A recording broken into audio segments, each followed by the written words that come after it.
The world descended into madness as bloodthirsty mutants swarmed the streets. The air thick with carnage, the survivor Ye Zhongming stood amidst the ruin. 10 years of suffering flickered through his mind like a dying flame. He remembered the betrayal of his teammates and the cold steel of a blade. The memory of his own death pulled him back into a sudden, gasping wake. Beside him lay a girl, her form still and silent in the morning light. He sat up, his skin bare and cold, realizing the date was September 10th, 2220. This was the day before the world crumbled into the abyss of the apocalypse. The terror of the future clawed at his chest, but his pulse remained steady. He stood up, his eyes hardening with a resolve forged in a decade of hell. He ignored the girl on the bed as he threw on his clothes with frantic haste. He yanked open the wooden drawer, pulling out a hidden luxury card. Money would be worthless by tomorrow, so he intended to spend every cent today. The girl on the bed sat up, her voice sharp with irritation and confusion. She demanded to know where he was going and why he acted so strange. He turned to her, his gaze icy as he confronted her about her secret lover. He spoke the name of Qin, watching her face pale with sudden guilt. She froze, unable to meet his eyes as the weight of her deceit filled the room. In his previous life, he had sacrificed everything to ensure her safety. She had repaid his loyalty by abandoning him for the strength of another man. She shouted that he was merely jealous of Jun's looks and his superior power. He gave her a final, hollow warning about the man she had chosen. He knew Qin would trade her life for a few cans of food without blinking. He did not wait for her reply, turning his back on the girl for the last time. He focused his mind on the critical supplies needed for the coming nightmare. The girl continued to scream at his back, insisting she had left him first. He stepped into the street, his mind already calculating the path to survival. He flagged down a passing taxi, throwing a heavy stack of cash at the driver. He demanded a high-speed trip to the nearest hospital without a single delay. Inside the sterile walls of the clinic, he grabbed armfuls of medical supplies. He shoved the bottles and bandages into a bag, knowing their value would soon skyrocket. A woman in the hallway pointed at him, accusing him of being an intruder. He dropped more cash on the counter, refusing to waste time on idle explanations. He knew the truth would only be revealed once the sky began to burn. He rushed into an outdoor gear shop, scanning the walls for durable tools. He piled ropes, knives, and heavy-duty gear onto the counter with practiced efficiency. His eyes caught a jagged machete on the display case, identical to his old weapon. He paid 10 times the price for the blade, ignoring the shopkeeper's greedy smirk. The merchant thought he had fooled a desperate fool, but the man was already gone. He jumped back into the taxi, urging the driver toward the Heyday mansion. He promised an extra $300 for a 5-minute arrival. The driver slammed on the gas, weaving through traffic with reckless abandon. He gripped the door handle, remembering the location of the first apocalypse wheel. These mysterious floating structures were the only source of power for the survivors. They offered medicine, weapons, and rare supernatural abilities to those who spun them. He had to claim the first wheel before any other scavengers arrived. The taxi skidded to a halt at the entrance of the high-end residential area. The driver hesitated at the gate, but he shoved more money into the man's hand. He ordered the driver to smash through the barrier regardless of the cost. The car surged forward, shattering the gate as sirens began to wail in the distance. Police officers shouted for them to stop, but the vehicle didn't slow down. They reached a desolate patch of land and he hopped out of the car. He told the driver to flee the area and hide in a place with few people. Armed guards swarmed around him, their faces twisted with anger and suspicion. One guard grabbed his arm, accusing him of destroying private property. He remained perfectly calm, his eyes scanning the horizon for the first sign of doom. The guard told him to look at the sky, but a low, vibrating hum silenced the air. A massive, ancient-looking battleship descended through the clouds, blocking the sun. The guards dropped their weapons, their faces turning pale with primal fear. He felt a cold sweat prickle his skin, the sight mirroring his own dark past. The ship hung in the air, a silent executioner waiting to begin the harvest. He knew that within 5 minutes the world would turn into a slaughterhouse. He broke into a sprint, his martial arts training allowing him to weave past the guards. He reached a nearby villa and rang the doorbell, posing as a delivery man. The electronic gate buzzed open and he slipped into the shadows of the yard. A beautiful woman opened the door, her eyes narrowing as she looked at him. She demanded to know his identity, threatening to call the authorities again. He ignored her, his senses tuned to the massive ships hovering above the city. A deafening explosion rocked the ground, throwing the woman off balance. The battleship released thousands of pods that crashed into the surrounding mansions. Green mist poured from the wreckage, coating the pavement in a sickly glow. Onlookers approached the smoke, unaware that they were walking into a grave. The mist touched a man, and his skin began to boil and rot instantly. He transformed into a mindless zombie, his jaw snapping toward his own friend. The woman inside the villa screamed, clutching her head as the world fell apart. He pushed past her, his eyes locked on a strange light coming from the kitchen. He stepped inside and saw a golden wheel spinning slowly in the center of the room. The woman stumbled in after him, her mouth agape at the impossible sight. A gray crystal pulsed in the center of the wheel, marking it as a level 1 relic. He felt a surge of triumph, knowing this prize would change his trajectory. The woman asked what the object was, but he was already inspecting the interface. The wheel required 7 crystals to spin, a strange deviation from his memories. He scanned the rewards, spotting a strengthening drug that could triple a man's power. He looked for the lucky card, a rare item that could grant permanent abilities. He glanced at the woman, wondering why the green mist hadn't touched her yet. She possessed a unique resistance, which might prove useful in the coming days. He looked back at the wheel, his mind calculating how to acquire the necessary crystals. The screams outside grew louder as the zombies began to breach the mansion walls. He drew his machete, the weight of the steel familiar and comforting in his hand. He told the woman to stay behind him if she wanted to keep breathing. She trembled but followed his lead, realizing he was the only hope for survival. He stepped toward the door, ready to harvest the crystals from the first wave of undead. The hunt for power in this new, brutal world had only just begun. He kicked the door open, facing the snarling monsters waiting on the patio.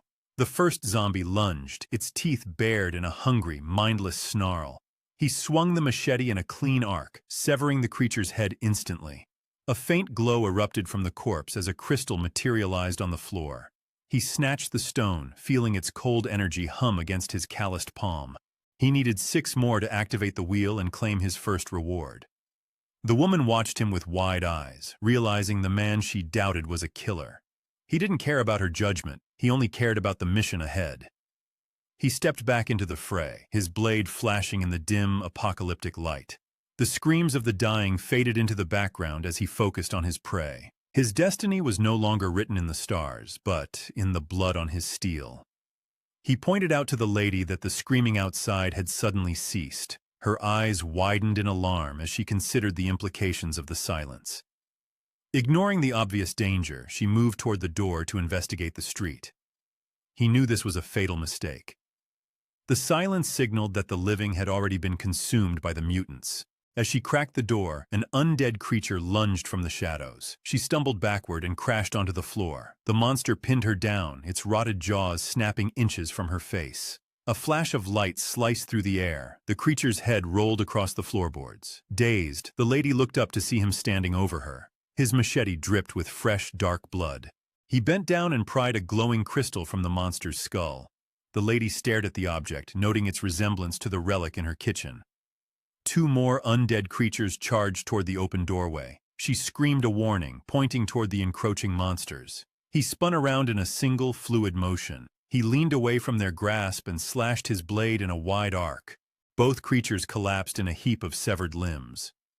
The lady watched in stunned silence, her heart hammering against her ribs. She had perceived him as an ordinary survivor, but his efficiency was lethal. In her shock, she asked him for his name. After he introduced himself, he extended a hand and pulled her to her feet. He asked for her name in return. When she answered, his eyes widened in genuine disbelief. She was Mushin Fei, the rumored Enestar expert from his previous life. She was the legendary figure who once faced entire divine armies alone. Here, she stood as a delicate girl, far from her future legendary status. Still shaking, Mushin pressed him for answers about the chaos outside. He bluntly informed her that Earth had suffered a full-scale invasion. He pointed to the window where the streets were now crowded with zombies. He explained that while the enemy remained unknown, a few had avoided infection. He held up the shimmering crystals, explaining they were the key to survival. After listening, she suggested they seek help from the government or military. He shook his head, explaining that those structures likely collapsed within minutes. The entire planet had become a playground for the undead. His mind calculated the possibilities of her future potential. If she possessed the traits of an Enistar expert, she was the perfect assistant. He decided to teach her the brutal rules of this new world. He pointed to the golden wheel, the source of essential supplies. He explained that activating the wheel required crystals gathered from the dead. She realized there must be other wheels scattered across the city. Curious, she asked how he possessed such specific knowledge of the system. He quickly changed the subject, unwilling to reveal his rebirth. He told her to spin the wheel while he returned to the hunt. He paused at the door, warning her to lock it tight behind him. He stepped back into the street, preparing to face the horror once more. The undead wandered aimlessly, their guttural groans filling the stagnant air.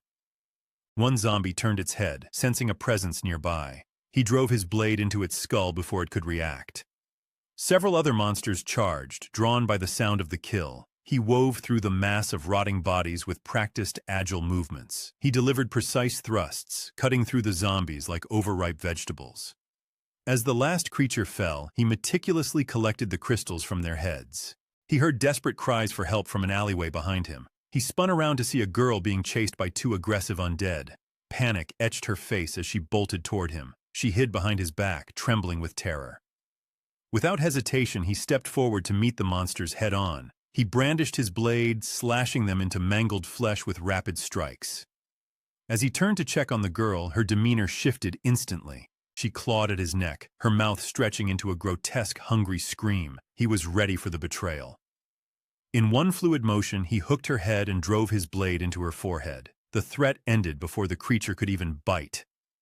He returned to the villa with 11 new crystals in his palm. He added them to the 3 he already possessed. It was enough for 2 spins on the mysterious metal wheel. With Mushin watching curiously, he placed the crystals into the slots. The wheel began to spin wildly, blurring with intense speed. He silently prayed for functional medicine to boost their survival odds. The wheel slowed and spat out 4 cans of preserved food. He stared at the items, a wave of disappointment washing over him. Canned food was a luxury, but it did not help them fight back. To make matters worse, Mushin had already gathered a large stash of supplies. Eating canned food felt like a wasted opportunity for a powerful reward.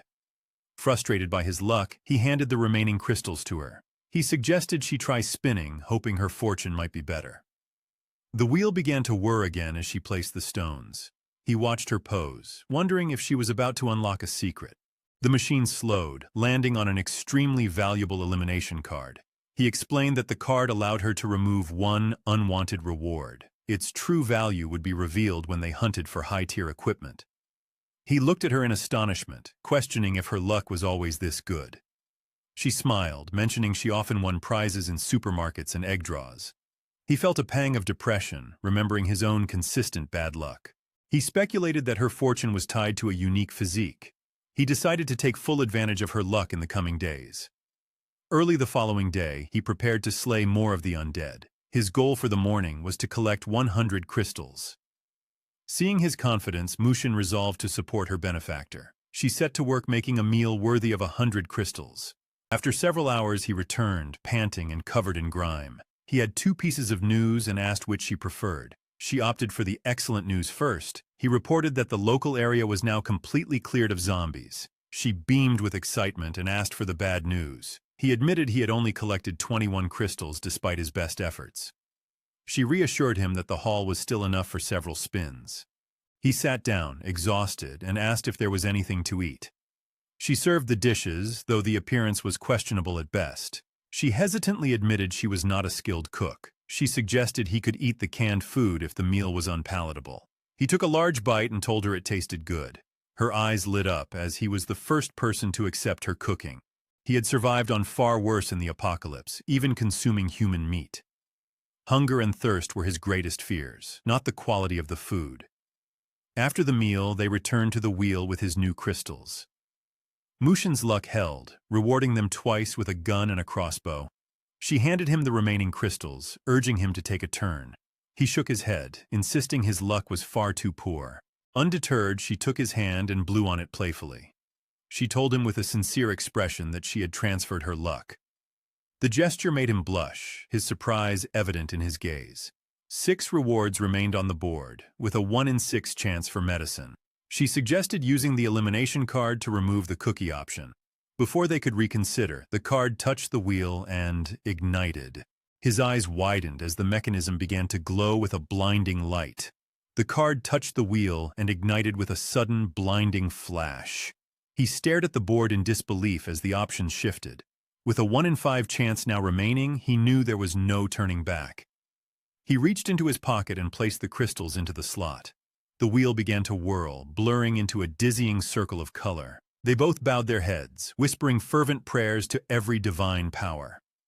The mechanism gradually slowed, the metal arrow clicking against the frame.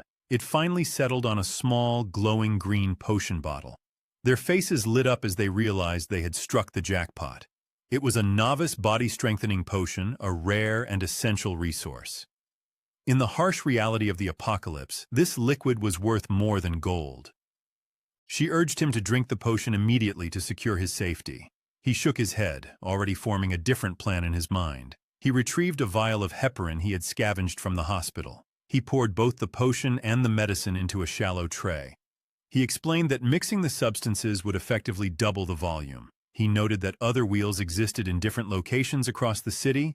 With 2 bottles instead of 1, they could trade for better skill cards. This strategy promised long-term survival through bartering and negotiation. The 2 newly created potions sat side by side on the table. She opened her mouth to ask how he possessed such specific medical knowledge. He cut her off, pointing at the tray with a serious expression. He told her the mixture was too hot and needed to cool immediately. He instructed her to memorize every detail of the stabilization process. She nodded, already feeling confident she could handle the task next time. She started to ask her question again, but a sharp knocking interrupted her. The sound came from the heavy front door, rhythmic and aggressive. His expression hardened and he signaled for her to stay quiet.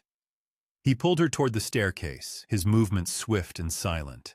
She looked at him with confusion, her eyes wide with mounting alarm. He whispered that the sound came from a mutated stink bug.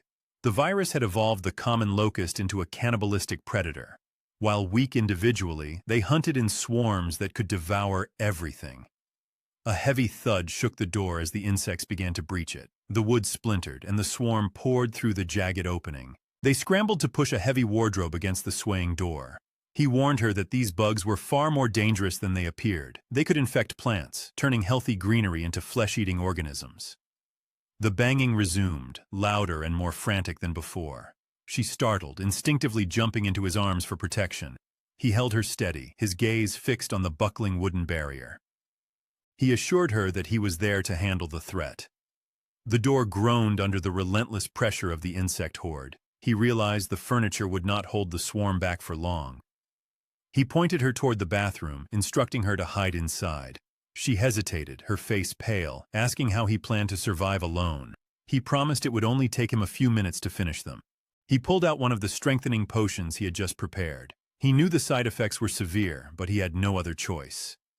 He downed the liquid in one gulp, his throat working quickly. A wave of excruciating heat surged through his veins. He collapsed to the floor, his body writhing in intense agony. The room seemed to catch fire as the potion rewrote his biology. The wardrobe crashed inward, and the beetles swarmed into the room. He lay on the floor, his muscles spasming as the drug took hold. A flash of steel pierced the air, impaling a lead beetle. He sprang to his feet, his eyes glowing with an eerie red light. He looked like a reaper emerging from the depths of hell itself. The pain from the side effects drove him to scream in fury. He roared at the swarm, his blade moving with lethal precision. He charged forward, his sword slicing through the insects like paper. Green, mutated blood splattered across the walls and the floor. He hacked away at the creatures in a frenzied, rhythmic dance. The last beetle fell, leaving him standing amidst the carnage. He panted heavily, his body trembling from the exhaustion of the fight. He surveyed the shattered limbs scattered across the room. A nagging suspicion crept into his mind as he looked at the wreckage. A swarm of this size always signaled the presence of a queen. He knew the insects would continue to reproduce if the leader survived. A massive shadow loomed in the doorway, blocking out the light. The locust queen emerged, her mandibles clicking with audible rage. She spewed a concentrated jet of acidic green liquid at him. He dodged the spray by a hair's breadth, rolling across the floor. The liquid hissed, corroding the floorboards where he had stood. He did not wait for her to strike again, leaping into the air. He soared above the giant insect, driving his blade into her back. The queen let out a bone-chilling shriek of agony. She writhed in pain, but he remained focused and relentless. He twisted the blade handle, plunging the steel deeper into her shell. The queen's strength finally drained away as she collapsed with a thud. He staggered toward the bathroom, his strength failing from the potion. He opened the door, and she leapt into his arms, clinging to him. He felt a sense of comfort despite the fire still burning in his veins. He gently told her that tears were useless in the apocalypse. She calmed herself, though her eyes remained wide with lingering shock. She looked past him, seeing the bloody mess of carcasses outside. Her stomach churned as she wondered how to dispose of the bodies. He leaned against the doorframe, pointing to the pile of insects. He mentioned that the meat was fresh and would provide excellent sashimi. She looked at him in disbelief, her face turning pale. He explained that food supplies would vanish within a year. He listed the 3 sources of food: unexpired goods, the wheel, and mutants. He argued that eating the insects was better than the alternative of cannibalism.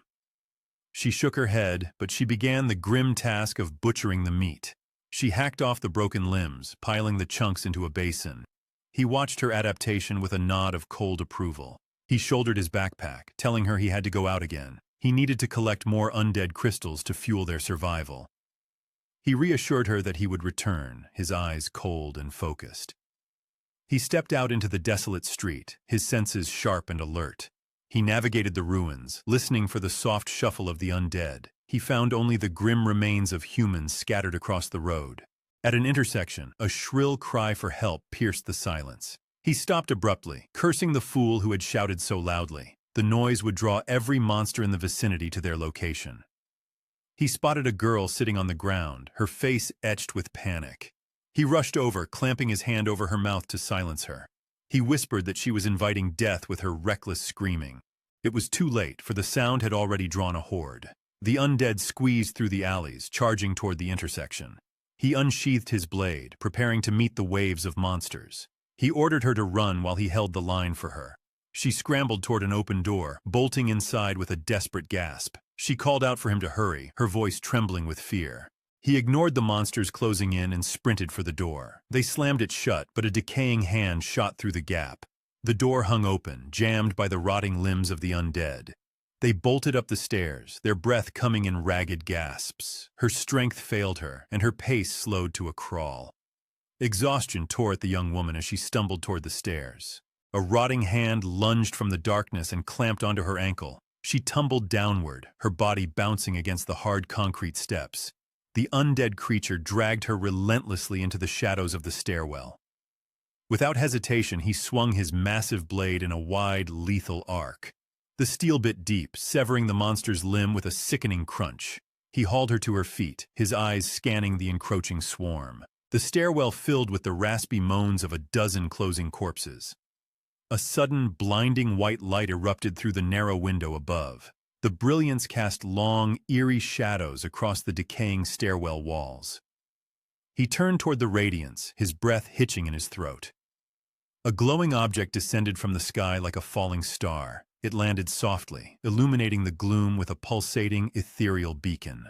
He recognized the item instantly as the legendary dungeon key. In his previous life, this artifact remained the rarest prize in existence. It served as the only gateway to the mysterious dungeon land. Even the most elite veterans had hunted for it without success. He moved toward the light, his grip tightening on his sword. She tugged at his sleeve, her voice trembling as she shouted a warning.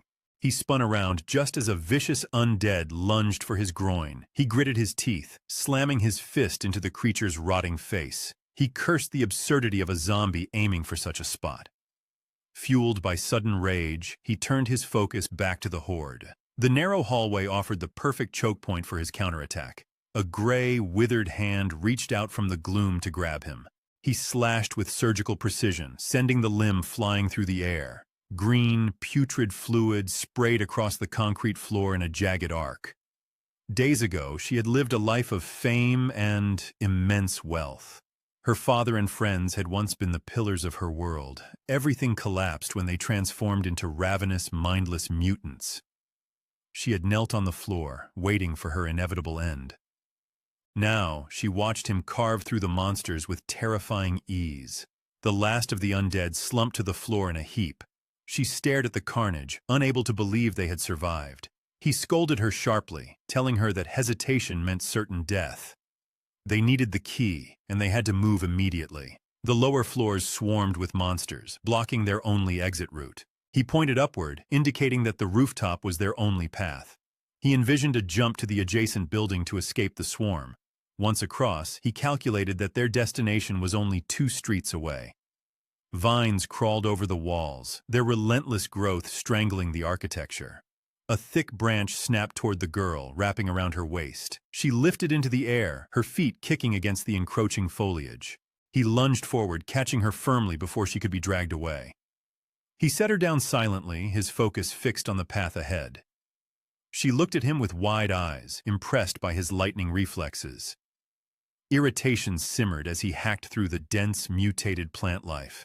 The overgrowth slowed their progress, wasting precious seconds of their time.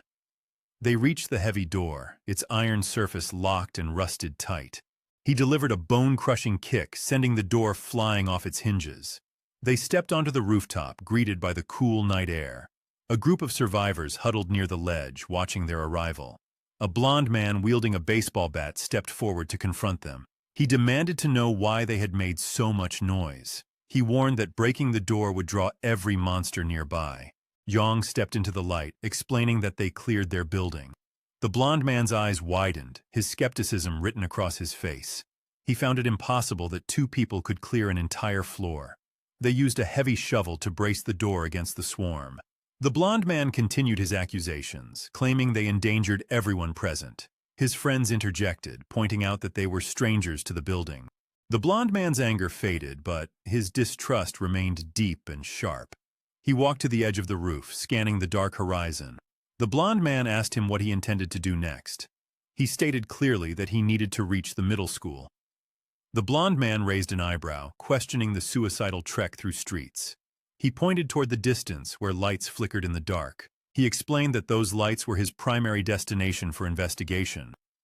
The blond man's expression shifted, a flicker of admiration in his gaze. He confirmed the lights were indeed located at the school complex. He pointed toward a nearby building, suggesting a narrow, dangerous shortcut. The gap between the rooftops was 5 meters of empty space. He weighed the distance, judging the jump to be difficult but possible. The girl tugged at his clothing, her eyes pleading for safety. He agreed to carry her heavy backpack to lighten her burden. The blond man scoffed, claiming that taking the bag was foolish. He offered to take the backpack and throw it across later. Yong refused, knowing the blond man would likely steal the supplies. The blond man's face turned hostile, his hand tightening on the bat. He threatened to break Yong's arm if he refused to comply. Yong offered a cold, mocking smile before backing toward the ledge. He took a sharp, running start and leaped into the void. Time seemed to stretch as he soared across the dark gap. He landed on the opposite roof with a heavy, bone-jarring thud. Scratches and bruises bloomed on his skin from the rough impact. The blond man stood frozen on the other side, stunned into silence. He quickly secured a rope, preparing to help the girl across. He paused, a prickle of unease crawling along his exposed neck. Hidden in the shadows, a man watched them through high-powered binoculars. The stranger belonged to a notorious gang of roaming outlaws. He saw the chaos as a perfect chance to hunt the survivors. The outlaw's eyes gleamed with a predatory, twisted sense of joy. He watched them closely, eager to exploit their vulnerability and fear. Inside a grimy basement, women sat huddled in the dark corners. Men placed bets on the brutality of their latest victim's suffering. One gambler asked how much longer the abuser would continue. His friend bet a cigarette, guessing it would end in minutes. A white-haired man sighed, complaining about the lack of fine wine. He searched a corpse's pocket, finding only a single crushed cigarette. His friend argued that wine was stored only in the principal's office. A bald man noted that the office remained locked by a student. He suggested they wait for their leader, the 5th brother, Lawu. He proposed throwing the remaining women to the waiting undead swarm. The white-haired man objected, wanting to keep the captives for himself. The bald man bristled, his temper flaring at the disagreement. The heavy doors of the base swung open to reveal the man known as the Fifth Brother. The gathered crowd erupted into frantic cheers, chanting his name in absolute submission. A subordinate stepped forward, reporting that a massive zombie horde had completely encircled their building. One survivor groaned, lamenting how the world's balance had shifted overnight into a nightmare. Lao merely laughed, dismissing the man's fear with a wave of his hand. He declared that in this new world, only the strongest held the right to rule. He claimed that even the apocalypse served only to make their authority more divine.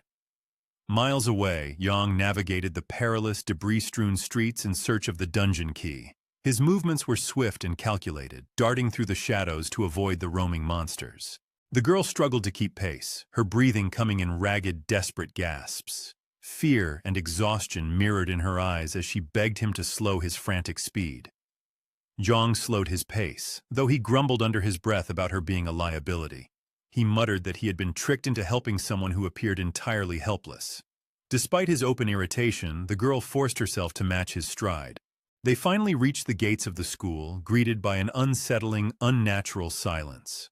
Not a single sound indicated the presence of the undead within the massive structure. Zhang scanned the dark hallways, wondering if the monsters had migrated elsewhere. Inside the classrooms, trapped students huddled behind barricades of desks and broken chairs. Their faces were etched with despair, knowing that hunger would eventually claim them. As Yang and the girl crept down the hallway, a trapped student spotted them through a window. She pressed her hands against the glass, her eyes wide with a mix of hope and desperation. The girl beside Yang moved to respond, but he clamped a hand over her mouth. He warned her in a low, stern voice that noise would bring the monsters swarming. He told her bluntly that she could not defend herself if they were discovered. The girl hesitated, a pang of sadness washing over her as she looked at the trapped survivors. She desperately wanted to help them, but Yang quickly crushed her budding hope. He explained that they had no idea how many undead lurked behind those closed doors. He admitted he was not equipped to fight such a massive, unknown number of enemies. He told her that this was the apocalypse, and she would have to save them on her own. The gravity of his words hung in the air, and she nodded with a quiet apology.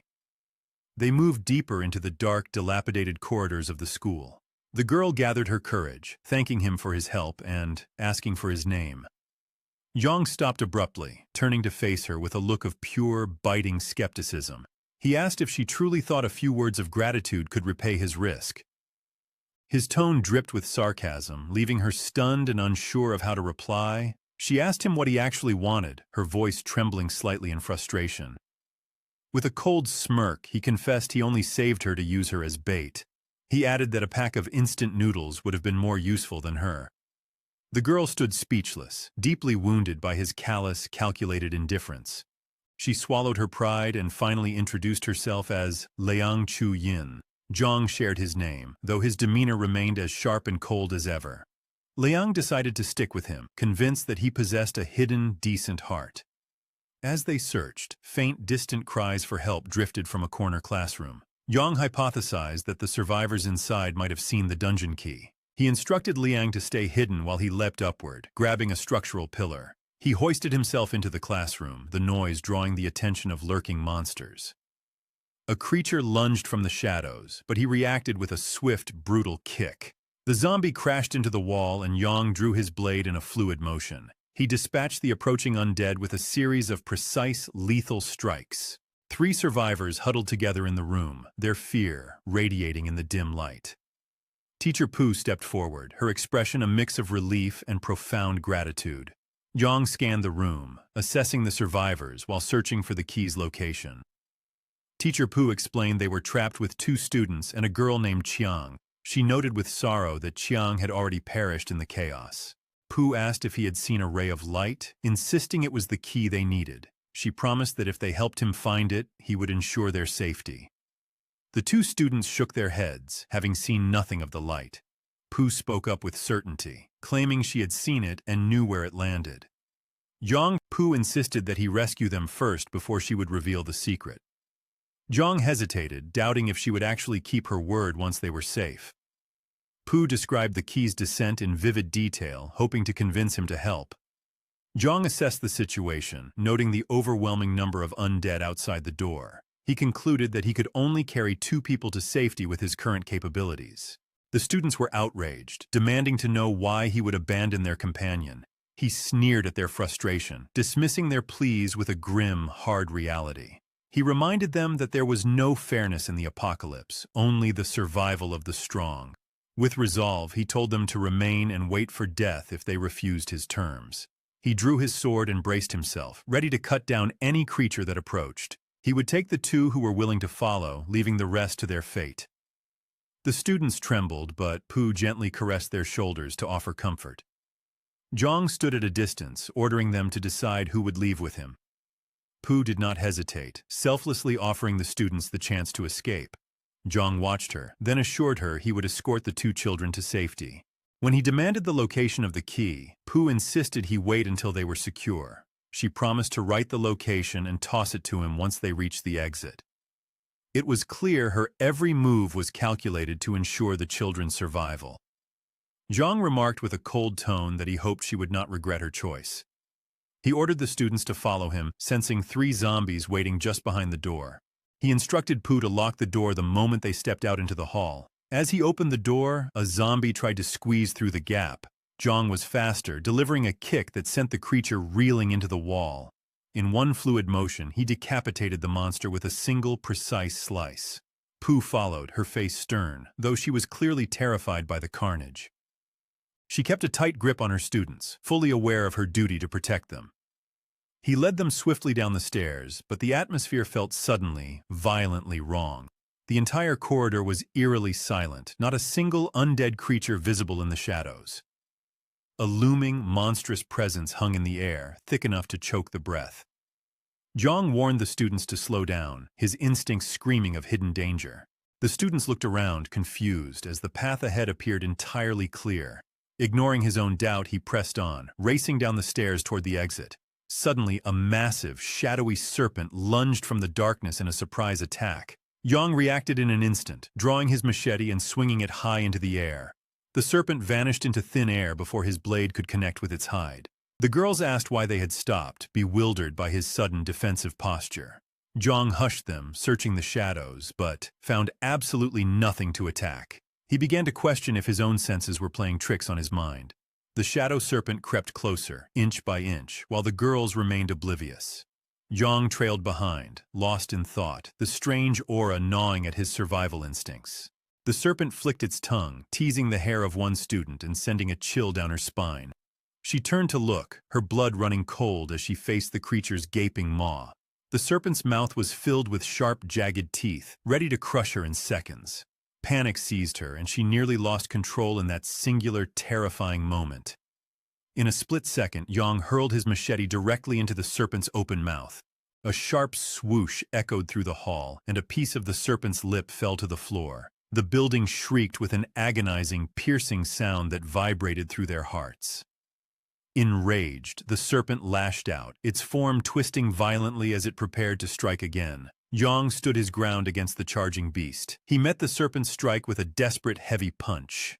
The blow bounced harmlessly off the creature's metal-clad skin. The serpent's arms glowed with a dull, indestructible sheen. He dodged a flurry of rapid, lethal strikes by a hair's breadth.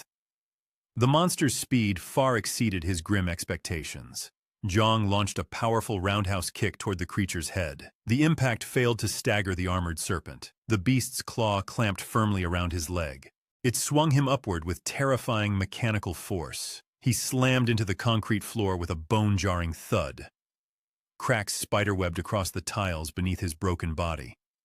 The young girl watched the scene with wide, trembling eyes, her heart hammered against her ribs in pure terror. She shrieked for Li to help their fallen companion. Li panicked and sprinted away into the dark hallway. Zhang lay on the floor, gasping for air. The serpent raised its heavy metallic arms high. It prepared to crush his skull with a final brutal blow. A sudden, thunderous bang echoed through the corridor. The serpent jerked backward, sent flying toward the northwest. Zhang clutched his pistol, his hand shaking from the recoil. His right arm hung limp and dislocated at his side. He gritted his teeth against the searing, white-hot pain. He gestured toward the girl, urging her to move instantly. Metallic thuds resonated from the stairwell nearby. The rhythmic sound of heavy footsteps drew closer. The girl's throat went dry as the noise intensified. Zhang realized with a jolt that the gunshot had drawn more undead. He scrambled to his feet, shielding the two girls behind his back. Liang burst through the doorway, breathless and sobbing. She threw herself into his arms, shaking with uncontrolled fear. She stammered that she had searched for him for hours. Zhang checked her for wounds, relieved she remained human. Liang explained her frantic flight from the multimedia center. A flash of light there had triggered a massive zombie swarm. She fled blindly, eventually finding her way to his location. Zhang connected the dots as he listened to her story.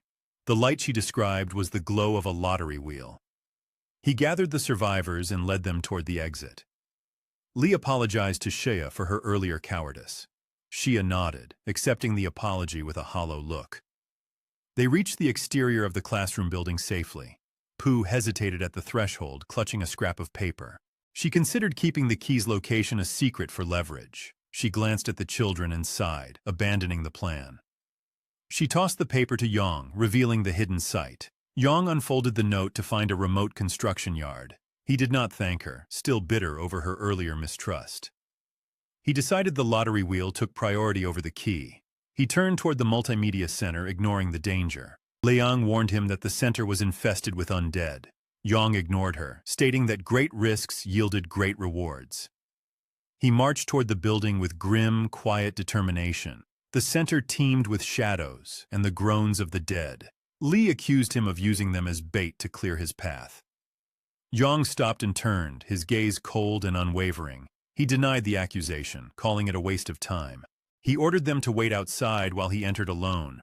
Yang stepped into the lobby, his boots clicking on the floor. He saw the undead gathered in a thick, suffocating cluster. He noted with relief that no mutated monsters blocked the way. He gripped his machete in his teeth and grabbed his dislocated arm. With a sharp, sickening crack, he reset the joint. Pain flared, but he ignored the sting of his own flesh. He drew his pistol and began a systematic, rhythmic execution. Each bullet found a target, dropping zombies in their tracks. Bodies piled up, creating a wall of rotting, silent flesh. Outside, Li paced, her nerves frayed by the gunfire.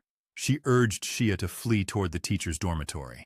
Shea hesitated, worried about leaving Zhang behind. Li grabbed her hand, dragging her toward the exit. Lang blocked their path, refusing to abandon their protector. She questioned how they could survive without his strength. Li countered that he was likely already dead inside. Lang slapped her across the face to stop the insults. Li returned the blow, her eyes flashing with pure spite. Inside, Yang stood before a glowing tricolor lottery wheel. The device hummed with an ancient, otherworldly resonance. Colored sectors pulsed with potential power and rare gear. He knew that multicolored wheels granted professional class skills. A warrior, an assassin, or even a master chef could emerge. He spotted a badge in the black sector, signaling safety. The wheel would not explode, even if his luck failed him. He reached out, his hand hovering over the spinning dial. Outside, the two women continued to argue in the dark. Eyes watched them from the shadows, hungry and silent. Fifth brother watched the corridor with a cold, calculating gaze. He gestured toward his men, pointing at the lone girl in the distance. His subordinates hesitated, glancing nervously at the nearby horde of undead. He scoffed at their fear, insisting the zombies were already trapped inside the center. Elsewhere, Li searched the shadows for a place to hide. Xia followed close behind, whispering questions about their reckless plan. Li ignored her, still stinging from the earlier slap. They descended the stairs, their boots making soft, rhythmic thuds against the concrete. They froze suddenly, detecting the faint sound of footsteps ahead. Liang wandered the halls, her face twisted in resentment toward the others. She heard distant screams echoing through the dark, winding corridors. A dark shape detached itself from the wall behind her. A man lunged forward, locking his arms around her throat. Liang shrieked, her voice cutting through the oppressive silence of the building. Another man stepped into view, grinning as he eyed her trembling frame. He ordered his men to take her to their leader for some entertainment. Liang warned them that Yang would return for her soon. The men laughed, dismissing her claims as the delusions of a dying girl. They whispered that Yang was likely already dead in the fray. Inside the multimedia center, Yang stared at the glowing lottery wheel. He grumbled about the manual labor required to collect the scattered crystals. He wished for a game-like cheat to automate his tedious work. Outside, Li and Zia sprinted through the debris-strewn streets. A savage zombie lunged from an alleyway, its jaws snapping shut. Li shoved Zia toward the creature with a desperate, violent motion. Zia tumbled to the ground, her eyes wide with sudden betrayal. The zombie descended upon her, its feral growls drowning out her final cry. Li turned and fled, her chest heaving with every ragged breath. She reached the rendezvous point, hoping to find safety in the group. She stopped dead, watching a group of men dragging Liang away. Fear paralyzed her for a moment before she turned to retreat. One of the kidnappers spotted her and gave chase immediately. Li scrambled away, her lungs burning as she dashed into the gloom. Liang bit down hard on her captor's hand, drawing a sharp cry of pain. She wrenched herself free, stumbling as she hit the floor. Before the man could grab her again, a blade whistled through the air. The knife buried itself deep in the kidnapper's palm. Lang scrambled to her feet and sprinted toward the approaching figure. Zhang stood at the edge of the hall, his hand still poised from the throw. She threw herself into his arms, sobbing with sudden, overwhelming relief. The wounded kidnapper howled, clutching his hand as he backed away. He spat a threat, warning that the fifth brother would hunt them down. Zhang stepped forward and delivered a crushing punch to the man's ribs. A brutal kick to the jaw sent the kidnapper sprawling into the darkness. He turned to Liang, his eyes scanning the empty hallway. He demanded to know the location of the other two girls. Liang explained that Li and Xia had split off in fear. Li stumbled into the light, her clothes disheveled and her face pale. She claimed that Xia had fallen behind and vanished into a zombie swarm. Her voice trembled as she apologized, promising to stay closer in the future. Liang asked what he intended to do with the unconscious kidnappers. Zhang gestured to the surrounding shadows, where the undead were beginning to stir. He stated that the zombies would finish the work for him. Li watched him, finally grasping the true extent of his cold, calculated power. She decided that clinging to his side was her only hope for survival. Zhang instructed them to wait while he retrieved the teacher. He vanished into the dark, leaving them alone with their mounting dread. Teacher Pu clutched a shard of glass, her hand shaking violently. She stared at the door, believing the end was finally upon her. She planned to end her life before the monsters could reach her. The door burst open with a thunderous, splintering crash. Yang stepped into the room, his presence filling the small space. Pu dropped the glass and collapsed into his arms, weeping uncontrollably. She thanked him for returning, her body trembling with shock. Yang shifted awkwardly, trying to hide his face from her view. He told her that the danger had passed and they were leaving. Back at the center, Li and Liang gathered the scattered crystals. Li complained about the chore, clearly disgusted by the task. When Zhang returned with Pu, the teacher rushed to check on her students. She asked about Xia, her heart sinking at the news of her death. Pu blamed herself for the loss, unaware of Li's cruel betrayal. Li feigned sympathy, suggesting that Zhang was at fault for not saving everyone. Liang erupted at the accusation, pointing out Li's own poor choices. Li retorted that they had all used each other as bait. Zhang stepped between them and slapped Li across the face. The sharp sound echoed through the room, silencing the argument instantly. He warned her to weigh her words carefully before speaking again. He stated that saving her was a choice, not an obligation. He reminded them both that extra people only meant extra danger. Pu stepped in, urging them to put aside their differences. She offered her gratitude to Zhang for his intervention. Liang asked why they were collecting crystals in such a precise manner. Zhang led them to the tricolor wheel, its surface pulsing with energy. He explained that this device required a specific threshold of power to function. He inserted 26 rank 1 crystals into the small stone plate. The wheel hummed, spinning with a sudden, violent intensity.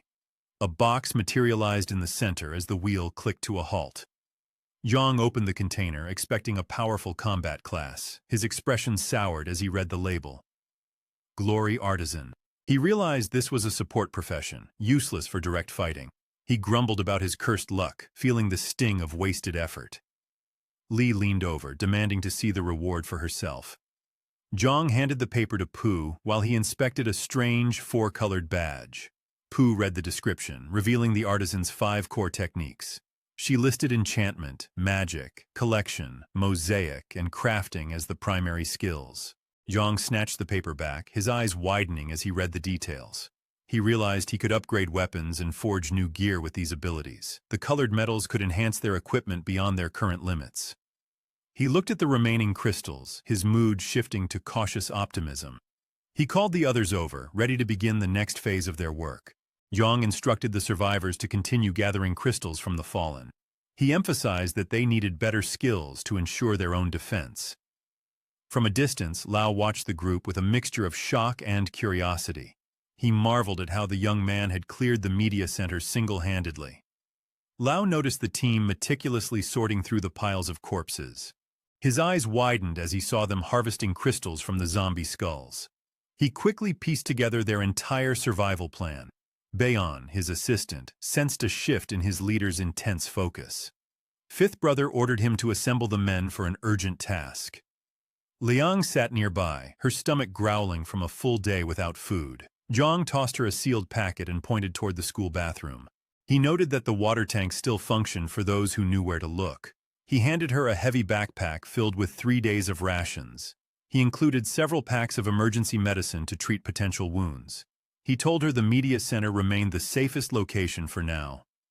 Zhang gathered his gear, preparing to head outside for a dangerous mission. Liang asked with a hint of sadness if he planned to leave them alone. He replied that he needed to retrieve the key to the mysteries first. He warned them to keep working and promised he would return soon. Li stepped forward, her face pale with concern about potential attacks.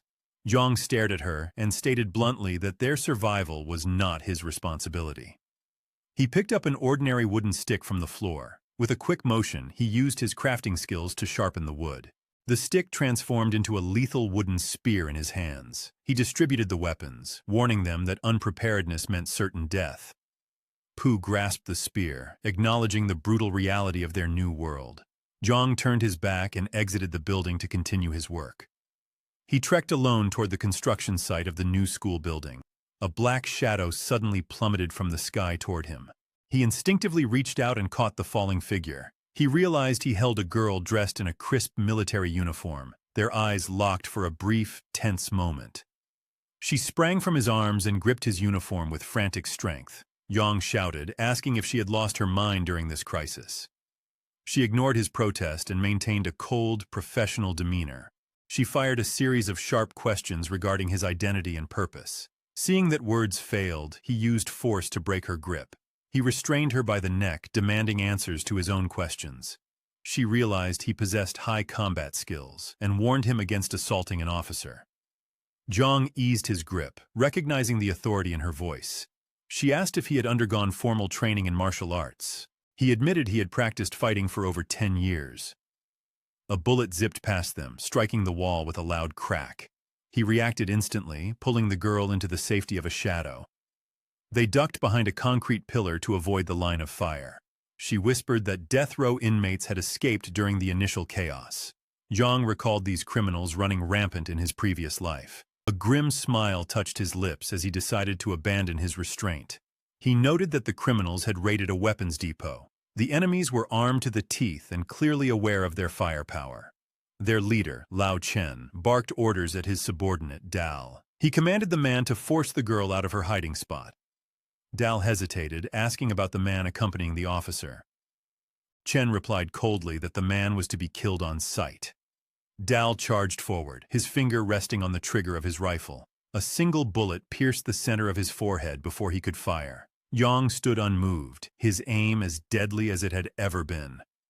The sudden death of their comrade sent the gang into a panicked frenzy. They unleashed a wild barrage of bullets toward the concrete pillar. Zhang moved with impossible speed, appearing suddenly on a higher ledge. He took aim and fired a shot directly into Lao Chen's chest. The leader collapsed, his eyes wide with shock as life drained away. Panic erupted among the remaining associates as they scrambled for cover. The policewoman sprang into action to assist her unexpected ally. She delivered a powerful knee strike to the stomach of a nearby criminal. She followed up with a precise punch that sent him sprawling.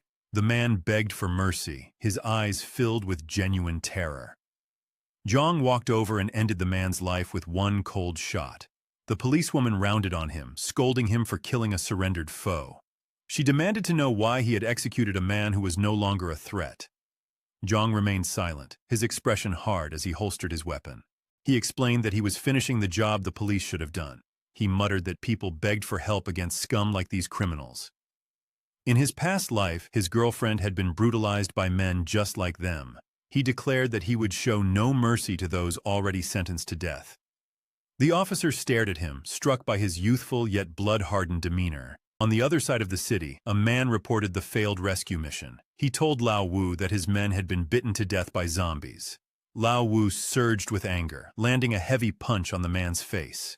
He sneered that killing Zhang was the only way to control the territory. He claimed that removing Yang would secure all the weapons and resources. He addressed his gathered criminals with a voice booming with authority. He announced that someone had dared to defy them on their own turf. Bayan, a subordinate, foolishly argued that zombies had killed the men. Lao Wu struck him again, silencing his dissent with a brutal warning. He clarified that the old rules had died with the collapse of society. He vowed that Yang would not survive the coming day. He issued final orders to Bayan, prioritizing the mission above all else. Yang and the policewoman arrived at the site of the potential dungeon key. She asked what they were hunting for in the rubble. He explained that the key was unique in shape and easily spotted. He urged her to maintain absolute vigilance as they searched the area. She joined the hunt with renewed focus, scanning the ground. The sky darkened, signaling the approach of a long, cold night. He watched the ground, waiting for the key to emit its telltale glow. She suddenly called out, claiming she had discovered the prize. Yang turned, a flicker of hope rising in his chest. His anticipation vanished when he saw the object was a common trinket. He instructed her to discard it and keep searching the debris. Her sharp eyes caught something unusual behind a nearby dog's paw. She spotted two glowing green eyes peering back from the gloom. Zhang realized these were not the eyes of an ordinary stray. It was a mutated dog, far more dangerous than the common undead. He gripped his weapon, preparing for a high-stakes confrontation. The policewoman readied herself, her posture tense and alert. The creature was a level 2 mutant, massive and muscular. Its sheer strength and size were enough to unsettle any warrior. It charged toward them with a low, menacing growl. Yang fired 2 shots, but the agile beast dodged with ease. The policewoman struggled to keep up with the creature's unpredictable speed. It lunged at Yang, its jaws snapping through the empty air. He braced himself for the impact of sharp, tearing teeth. Instead, the dog stopped and began frantically licking his cheeks. Its tail wagged with wild, uncontrollable energy. Yang stood frozen, struggling to comprehend the creature's bizarre behavior. The policewoman watched in total disbelief as the beast continued its display. She joked that the dog was either playing or looking for a snack. Yang looked closer, trying to discern the animal's true intention. Yang stared at the creature, a flicker of recognition crossing his face. The dog's tail held a specific, crooked kink near the base. He remembered a hungry puppy from his own childhood. A drunken man had once struck that puppy with a glass bottle. The man had stepped on the animal's tail, snapping the bone. Young Zhang had intervened, shouting that the dog carried a deadly infection. The terrified man had fled, leaving the injured puppy behind. The dog now nudged his hand, its tail wagging with frantic joy. He reached into his pack and produced a small, dry cookie. The mutant dog snatched the treat and devoured it in seconds. The policewoman watched the display with a look of genuine shock.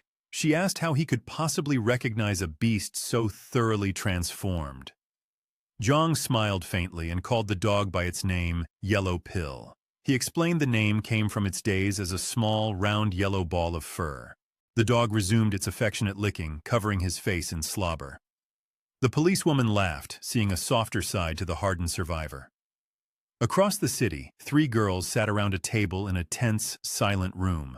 Li stood up abruptly and pointed an accusing finger at Liang. She demanded to know if there was any food left in the backpack.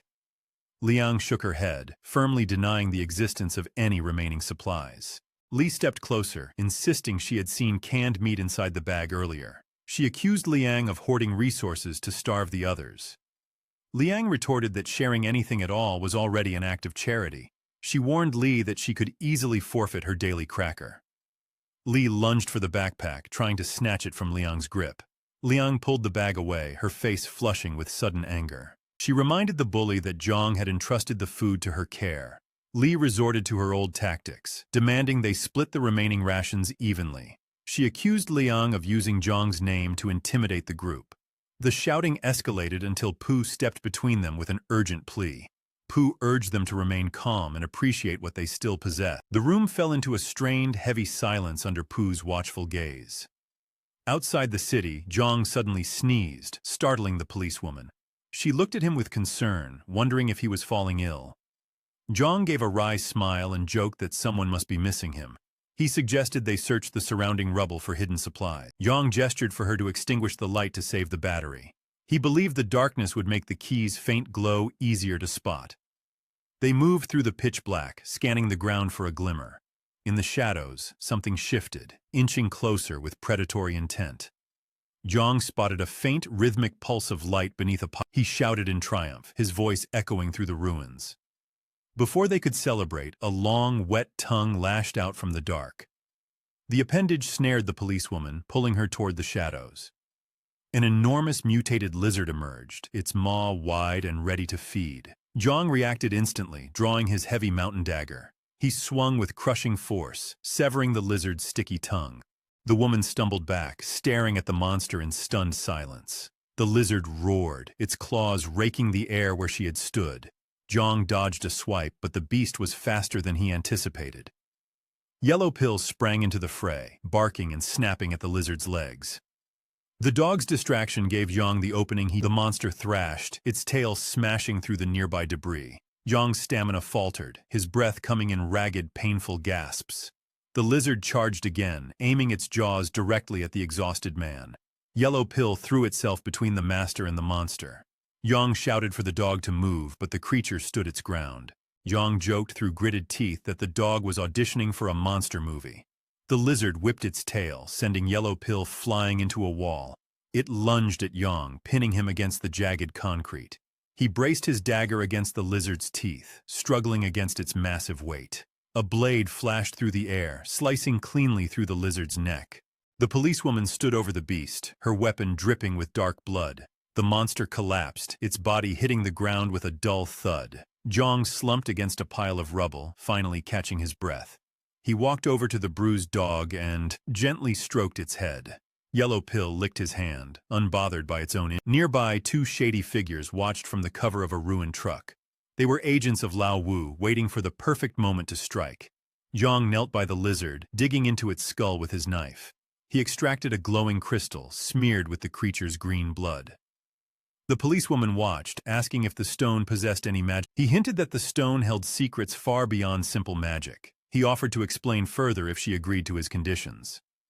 The policewoman scowled, unimpressed by his attempt to bargain with her. She found his arrogance irritating and decided to walk away alone. Zhang watched her go, realizing he had miscalculated her temper. He pointed to the dangerous environment and the constant lethal threats. The woman stopped, stroking her chin as she weighed his words. Zhang hung his head, feeling pathetic for his desperate, lonely state. Yellow Pill nudged his leg, offering a small, silent comfort. The woman turned back and extended her hand for a firm handshake. She introduced herself as Moe, offering a look of cautious appraisal. Zhang shook her hand, feeling a sense of relief wash over him. While they spoke, the two hidden thugs crept closer to the scene. One of them spotted a discarded gun lying in the rubble. He snatched the weapon, whispering a plan to his companion. The second thug clamped a hand over his friend's mouth to stay quiet. They followed the pair, keeping low. The lead thug ordered Zhang to surrender his weapons immediately. The second thug growled that Lao Wu wanted them dead, not captured. One man leveled his gun, his finger trembling on the trigger. Zhang stared at the weapon, his expression turning cold and lethal. The gunman hesitated, his face turning an awkward, nervous shade of red. Moe tilted her head, confused by the strange delay in the attack. She asked why the thugs were standing there like frozen statues. The second thug hissed at his partner for his total incompetence. He revealed that the gunman had failed to disengage the safety mechanism.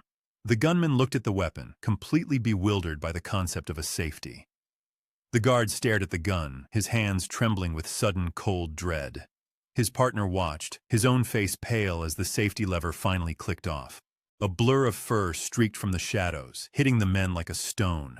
Yellow Pill slammed into the guard, his jaws locking onto the man's wrist. The man shrieked, his voice tearing through the quiet ruins of the hallway. He begged his brother, Dao, to pull the beast away from his mangled arm. Dao stumbled backward, his eyes wide as he scanned the dark for an exit. Mo stepped forward, her movements precise and lethal in the dim light. She swept her leg in a blur, catching Dao square in the jaw. The man collapsed, his body hitting the concrete with a heavy, wet thud. Mo stood over the groaning thugs, her posture radiating cold, practiced authority. Zhang walked to the pair, his gaze sharp and devoid of any mercy. He demanded to know the exact location of Lao. Lao Wu paced the hallway, stepping over the corpses of the fallen undead. He gestured to Bayon, ordering him to harvest the crystals from the skulls. Bayon hesitated, his stomach rumbling as he complained of his extreme hunger. Lao Wu sneered, his eyes flashing with the cruelty of a desperate man. He slammed his fist into Bayon's head, forcing him back to the task. The leader stared at the glowing stone in his palm, puzzled by its hum. He did not understand the power within the crystals, yet he craved them. In the media center, 3 girls huddled together in the dark, silent room. Li sat upright, her eyes scanning the shadows with a predatory, cold light. She watched Teacher Pu, confirming the woman was lost in a deep sleep. Li turned her gaze toward Liang, her expression twisting into a mask of malice. She reached into the debris, her fingers curling around a jagged glass shard. She crept toward Liang, the weapon gripped tightly in her sweating palm. She felt only resentment for the woman who always seemed to outshine her. A sudden, sharp voice cut through the air, freezing Li in her tracks. Teacher Pu stood in the doorway, staring at the girl with tired eyes. Li panicked, shoving the glass shard behind her back with a frantic jerk. She forced a fragile, trembling smile and claimed she needed the restroom. She shuffled past the teacher, her heart hammering against her ribs like a drum. Inside the bathroom, she collapsed against the door, gasping for air. Her plan lay in ruins, the opportunity for betrayal slipping through her fingers. Hot tears streamed down her face as she shook with rage and shame. A heavy blow struck the bathroom door, causing the wood to splinter inward. The pounding continued, each thud vibrating through the small, cramped room. Li scrambled back, her eyes wide as she realized she was trapped. She returned to the main room, her voice shaking as she questioned Teacher Pu. Liang tried to calm her, insisting the door was reinforced against the monsters. A massive, splintering crash silenced her as the door was kicked off its hinges. Criminals swarmed into the room, their faces twisted into cruel, jagged grins. One thug snatched a weapon from Liang, his eyes leering at her terror. He puffed on a cigarette, blowing smoke into her face as she pleaded. Another man cornered Teacher Pu, ignoring her desperate cries for him to stop. Li saw the chaos and tried to slip toward the shadows of the exit.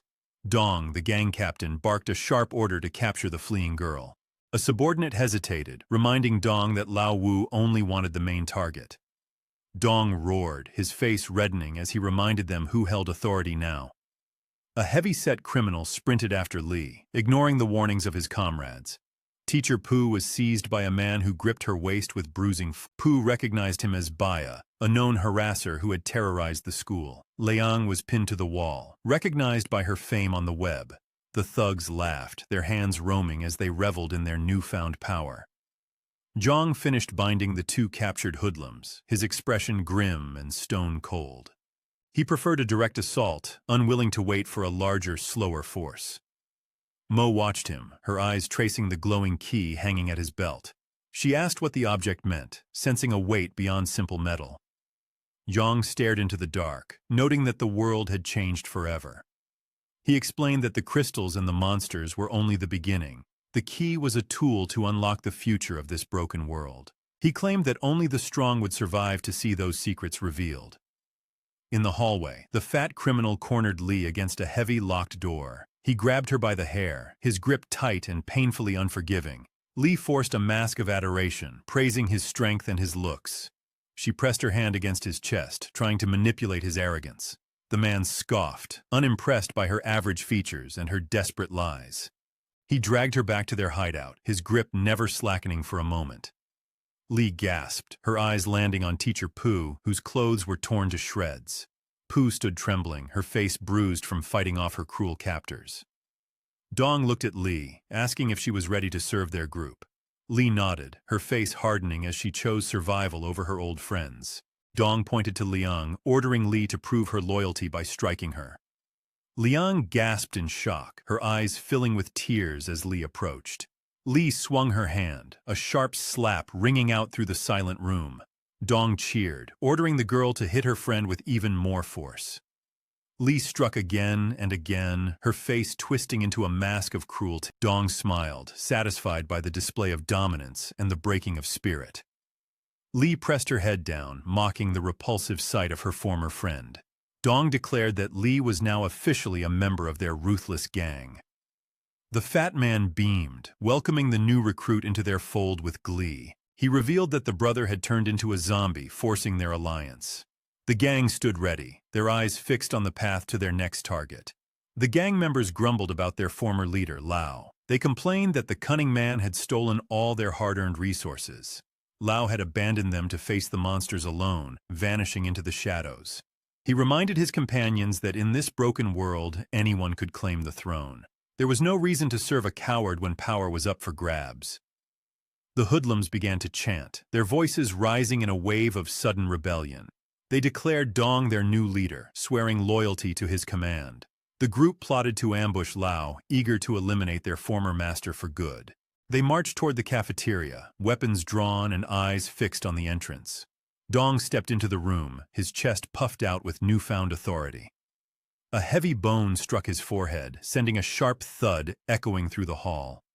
Dong clutched his head, roaring in surprise and demanding the identity of his attacker. He looked up, noting that the gang leader had returned just in time for a meal. Dong stared at the half-eaten food, his face contorting with pure, blinding rage. He recognized the rations reserved for his own personal stash. Dong wiped his mouth, coolly stating that he had expected their arrival. He mocked their plan to kill him, noting that they had walked right into his trap. Dong suspected this was the target the fifth brother had ordered them to execute. He wondered if his scouts had failed their mission or simply died in the process. Yang stood up, his gaze steady and his posture relaxed. He revealed that he had already disposed of the two brothers sent to assassinate him. The subordinates bristled, their hands tightening around their makeshift weapons. They shoved Liang aside, using her as a shield to get a better angle. Dong stepped forward, taunting Zhang and questioning his legendary toughness. Mo stood nearby, her lips curling into a silent curse directed at the gang leader. Zhang remained calm, his eyes flicking toward the trembling teacher Pu.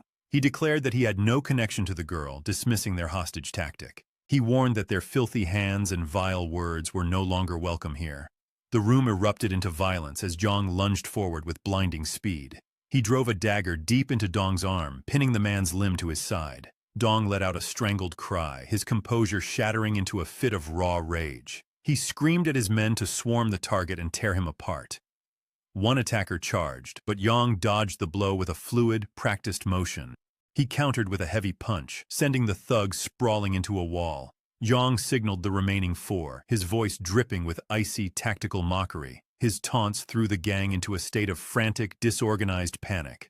A thug lunged with a wild swing, but Zhang caught his arm mid-air. He twisted the limb with a brutal, sharp rotation until the bone snapped. The man shrieked, collapsing to the floor while clutching his mangled wrist. Another opponent grabbed a bystander, locking him in a desperate, suffocating grip. Zhang sprinted toward them, slamming the attacker into the concrete with crushing force. He pinned the man by his throat, his hand tight and unyielding. A frail figure trembled in the corner, eyes wide with terror.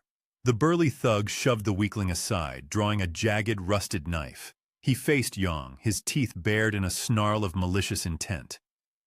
Yang darted aside, the blade slicing only through the empty air. He landed a solid, concussive blow on the fat man's shoulder. The adversary ignored the pain, swinging his weapon in a desperate wide arc. Yang snatched the knife from the thug's hand with a lightning-fast grab. He followed with a soaring kick, his heel connecting with the giant's face. The thug crumpled, his head hitting the floor with a hollow, final thud. Dong watched his men fall, his heart pounding against his ribs in fear. He realized now why Lao had feared this man's unnatural combat strength. With no allies left standing, Dong grabbed Teacher Pu by her hair. He pressed a blade against her throat, warning Yang to drop his weapon. Dong shouted that he would kill the teacher if Yang took another step. She weighed her options, her mind racing with cold, calculated survival strategies. Dong pulled on Teacher Pu's hair, forcing her to her knees. A heavy brick flew through the air, striking Dong square in the jaw. He collapsed into a heap, his eyes rolling back as he lost consciousness. Lee stood with her arm extended, having thrown the projectile with perfect aim. She had switched sides again, her resolve driven by a debt of gratitude. The remaining criminals surrendered, their spirits broken by the sudden reversal. Lee rushed forward, her hands trembling as she untied Teacher Poo's ropes. She expressed her relief, though Liang stared at her with deep, burning disdain. Liang muttered that the girl was nothing more than a spineless, shifting traitor. Mo stepped in, admonishing Liang for her lack of basic gratitude. Liang spat back that she was a newcomer who did not understand the history. Zhang supported Li's actions, effectively silencing any further dissent from the group. Liang turned to Zhang, throwing her arms around him in a desperate embrace. She sobbed into his chest, lamenting the time spent in his absence. Mo watched the display with a flash of jealous, sharp irritation. Li stared at them, her face a mask of stone as she hid her true motives. Meanwhile, in a distant room, Lao gripped a handful of glowing, multifaceted crystals. He stared at the three-colored wheel, his eyes narrowing in sudden realization. He understood now that these objects were the source of Yang's power. He scowled, declaring that Yang's survival had become a personal challenge. His subordinate stared at the spinning wheel with a look of pure doubt. He asked if a rock could truly grant rewards, his voice thick with skepticism. Lao silenced him with a sharp, stinging punch to the side of his head. The wheel hummed, spinning rapidly before coming to a sudden, chiming halt. A notification appeared, announcing the acquisition of the trainee alchemist profession. Lao's face twisted into a mask of pure, unadulterated fury. He had wasted 20 crystals on a title that seemed utterly useless. He kicked his subordinate, ordering him to search the area for something valuable. Unbeknownst to Lao, his reckless spending had triggered a hidden mechanism. The machine glitched, loosening the remaining crystals for the next lucky draw. Bayon returned, lugging a heavy, overstuffed bag taken from the previous raid. Lao rifled through the items, tossing aside snacks and canned goods. His eyes locked onto a small glass vial labeled Primary Strengthening Medicine. The label warned of agonizing pain and a high risk of death. Bayon watched in astonishment as Lao examined the bottle with strange familiarity. Lao's new profession had granted him the knowledge to identify the concoction. He suspected Zhang used this exact mixture to fuel his combat prowess. Driven by a mix of intense curiosity and rage, he uncorked the vial. He downed the liquid in one gulp, his throat burning with the taste. His eyes widened as his veins began to bulge beneath his skin. His body surged with a violent, overwhelming tide of artificial strength. Bayon scrambled toward the door, intending to flee and call for help. A massive, shadowy fist crashed down, blocking his path to the exit. An enormous serpentine creature roared, its scales shimmering with dark energy. Lao charged forward, eager to test his new power against the monster. Back at the hideout, Zhang and his team sorted through their recovered loot. Zhang climbed to the upper floors, searching for any sign of his missing companion. The rooms were empty, silent, and covered in a thick layer of dust. Liang called out from the kitchen, her voice sharp with sudden alarm. Zhang rushed downstairs, his boots thudding against the wooden floorboards. He stopped in his tracks, his eyes fixed on the kitchen wall. A bloody handprint smeared the plaster, dripping toward the floor. Written in fresh blood were the words, "Supermarket got the wheel." Zhang's heart sank, his mind connecting the clue to his next objective. He was ready to claim his victory, his confidence reaching a fever pitch. His triumph shattered when he found his base in ruins and Dong dead. The betrayal ignited a volcanic rage inside his chest. He roared, swearing to hunt Yang down and tear him limb from limb. He promised to make his enemy beg before ending his miserable life. Liang asked if he was all right, noticing his sudden, tense silence. He explained that a dark feeling had washed over him without warning. Mo suggested he rest, while Pooh offered him a glass of water. Yang shook his head, his focus returning to the bloody message. He realized his companion Shin might be in grave, immediate danger. The clues pointed toward the supermarket, the location of the next wheel. They needed to act quickly before the trail went cold forever. Zhang checked his weapon, his eyes glowing with a calm, predatory light. The path ahead was paved with monsters, but he would not turn back. He stepped out into the night, the weight of the future on his shoulders. Liang watched the group with a gaze full of sharp, green-eyed suspicion. She pointedly asked if Shin held the title of his girlfriend. Jiang replied with a flat tone, describing her only as a capable partner. Liang's posture softened as a flicker of relief crossed her features. She urged him to finalize their preparations for the rescue mission. Yang turned to the group, his expression hardening into a stern command. He instructed them to remain focused and avoid any distractions during the operation. He assigned Liang to the team for her proven intelligence and loyalty. Mo was chosen for her expertise in close-quarters combat. Teacher Pu volunteered her services, citing her background in medical treatment. Zhang accepted her presence but warned that he could not protect everyone. He turned to the police officer, who nodded her immediate agreement to assist. The team gathered their gear and loaded into the back of the transport. He realized the urgency of their mission to secure a new food source. Mo approached him, her brow furrowed with a question about their cargo.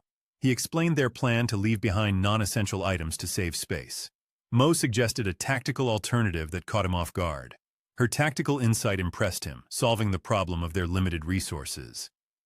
They approached a heavy-duty police truck parked in the station lot. Mo revealed that her former boss had specifically transported this armored beast. The vehicle featured reinforced plating and incredible climbing capabilities.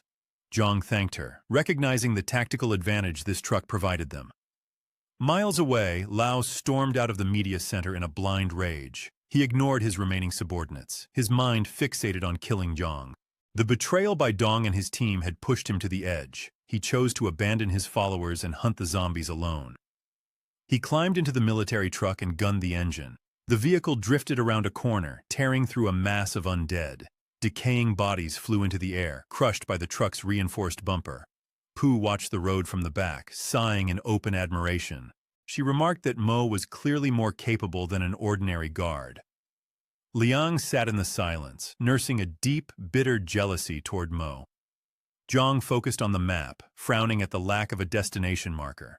Shin had failed to mark the supermarket, leaving them to navigate by instinct. He decided they would sweep the area and hit every market they found. The truck roared down the highway, its tires kicking up clouds of dust. Suddenly, a massive horde of undead surged across the road ahead. The zombies were not attacking. They were fleeing in a mindless panic. Liang pointed sharply at the side of the truck, her voice trembling. An enormous, mutated white ape burst through the line of undead corpses. The creature tore through the zombies as if they were mere paper dolls. Zhang's heart hammered against his ribs as he identified the beast. He knew the white ape's legendary strength and vicious, unpredictable temperament. He was only a level 1 fighter, severely outmatched by the monster. Memories from his past life flooded back, offering a slim chance at survival. He shouted for everyone to hold on as the creature locked eyes with them. He slammed his foot onto the gas, attempting to outrun the predator. The vehicle shuddered to a halt, the cabin filled with the sound of grinding metal. The white ape leaped onto the roof with a thunderous, bone-shaking crash. Its weight bowed the metal ceiling, nearly flipping the truck onto its side. Red, bloodshot eyes peered through the shattered windshield at Yang. The beast gripped the frame with massive, clawed hands. Zhang barked an order for Mo to take the driver's seat. He unbuckled his belt and swung the heavy door open. He lunged at the ape, his weapon flashing in the dim light. His blade struck the creature's hide, leaving only a shallow, useless scratch. The ape's tail whipped forward, wrapping around Yang's waist like a steel cable. It flung him through the air, slamming him hard against the pavement. Pain exploded through his chest as the world blurred into gray.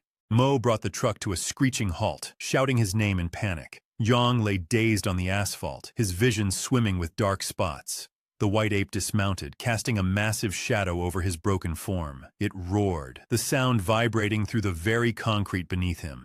The beast raised a colossal fist to deliver a final, crushing blow. A barrage of bullets whistled through the air, striking the monster. Mo stood by the truck, firing her weapon with desperate, rhythmic precision.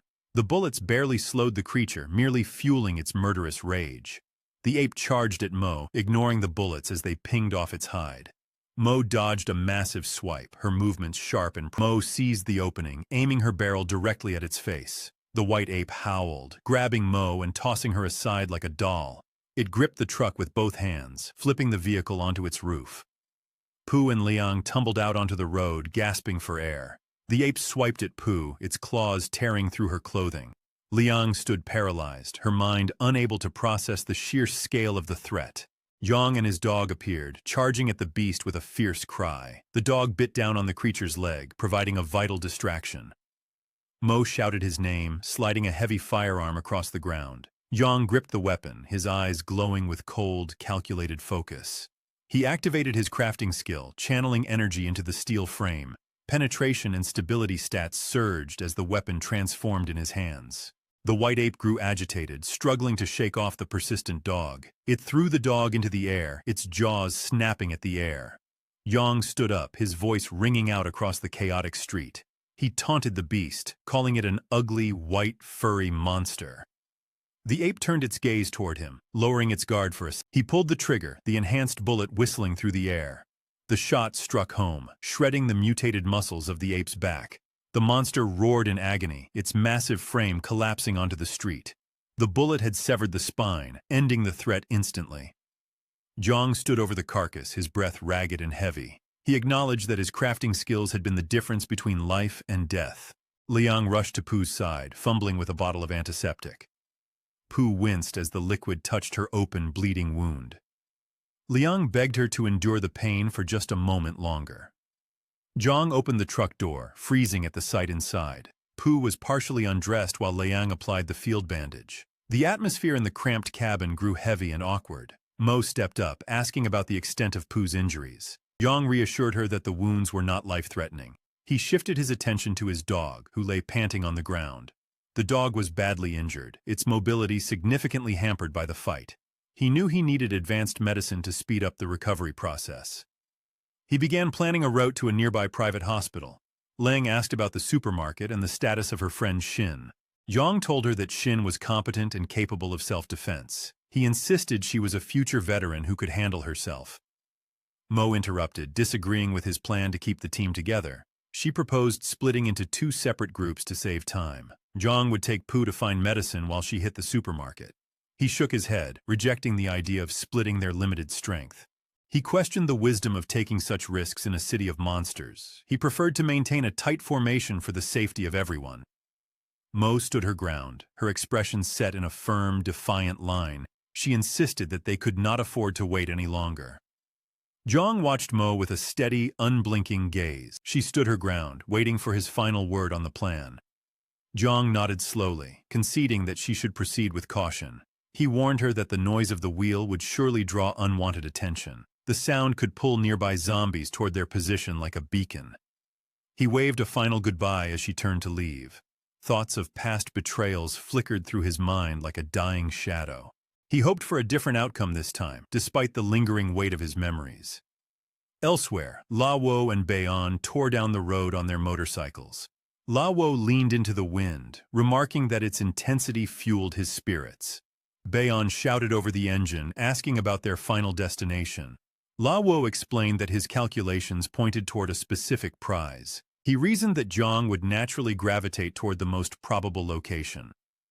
La Wo adjusted his grip on the handlebars with renewed confidence. He insisted that he knew exactly where they needed to go. The pair navigated the abandoned streets with focused intensity. They realized their resources were dwindling and needed a quick replenishment. The logical target for such a haul was the city's largest supermarket. They soon skidded to a halt in front of the massive Ua supermarket. La Wo surveyed the entrance with a hungry, predatory expression.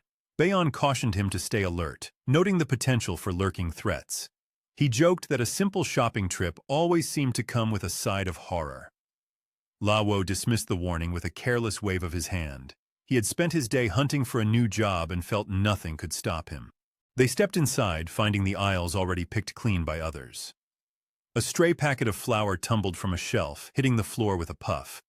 They looked up, freezing at the sight of an undead creature looming ahead. The monster appeared to be searching for something rather than hunting them. They followed the creature at a distance, hearing wet, unsettling noises. Soon, they discovered a larger group of undead gathered around a central point. The subordinate shuddered in fear, but La Wo's eyes lit up with excitement. Across the city, Mo navigated the streets with the precision of an officer. She scouted the perimeter of a smaller market before slipping inside. Her flashlight beam cut through the darkness, illuminating bare, empty shelves. She recalled Yong's warning about the wheel and its power to attract monsters. This location remained unnervingly quiet, devoid of any movement. She realized Ua Supermarket was the only major supply point left in the area. She wondered what Yang was planning to do at that specific location. Meanwhile, Zhang and his team arrived at the looming gates of the hospital. Pooh lay in the truck, her face pale and her wound bleeding heavily. Liang urged him to move faster, fearing the girl's life hung by a thread. Zhang rushed toward the entrance, eyes scanning for the medicine room. A giant, scaly tail suddenly crashed through the wall, missing him by inches. He stumbled back, his eyes widening at the sight of a massive creature. A skeletal, mutated zombie croc stood in the center of the lobby. He questioned why he was encountering so many high-level threats in one day. He observed the tortoise-alligator hybrid from the safety of a pillar. The beast was far more potent than any monster he had faced in his past life. He recalled that these creatures were actually guardian beasts from another world. They appeared long before the apocalypse, drawn to areas with unique rewards.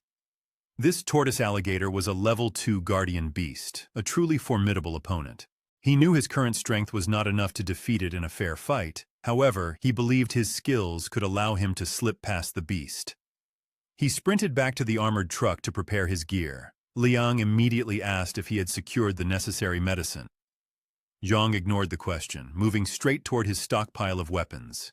He began rummaging through his supplies with a desperate, frantic energy. Lang asked if a monster was blocking his path inside the hospital. He confirmed her suspicion, admitting a powerful beast was lurking within. He reassured her that he could handle the situation on his own. He ordered her to stay with Pooh and continue the emergency treatment. Lang watched him with growing unease, though she trusted his judgment. Zhang knew the situation was dire, but he was determined to succeed. He planned to restrain the beast using his specialized crafting abilities. He pulled out his bow and began enhancing the arrows with his skill. The craftsmanship skill doubled the power and penetration of his projectiles. It functioned like magic, fundamentally increasing the quality and toughness of his tools. He worked quickly, turning the arrows into weapons of a higher tier. He then pulled out a large, heavy metal net from his supplies. He remembered a technique from his past life called mosaic fusion. He fused iron wire with a green net to ensure maximum durability. He applied his skill to the weave, making the trap resilient and strong. With his preparations complete, he charged back toward the hospital entrance. He drew his bowstring taut and launched the reinforced net at the beast. The net wrapped around the creature's massive form, pinning its tail tight. The guardian beast roared in fury, thrashing against the metallic trap.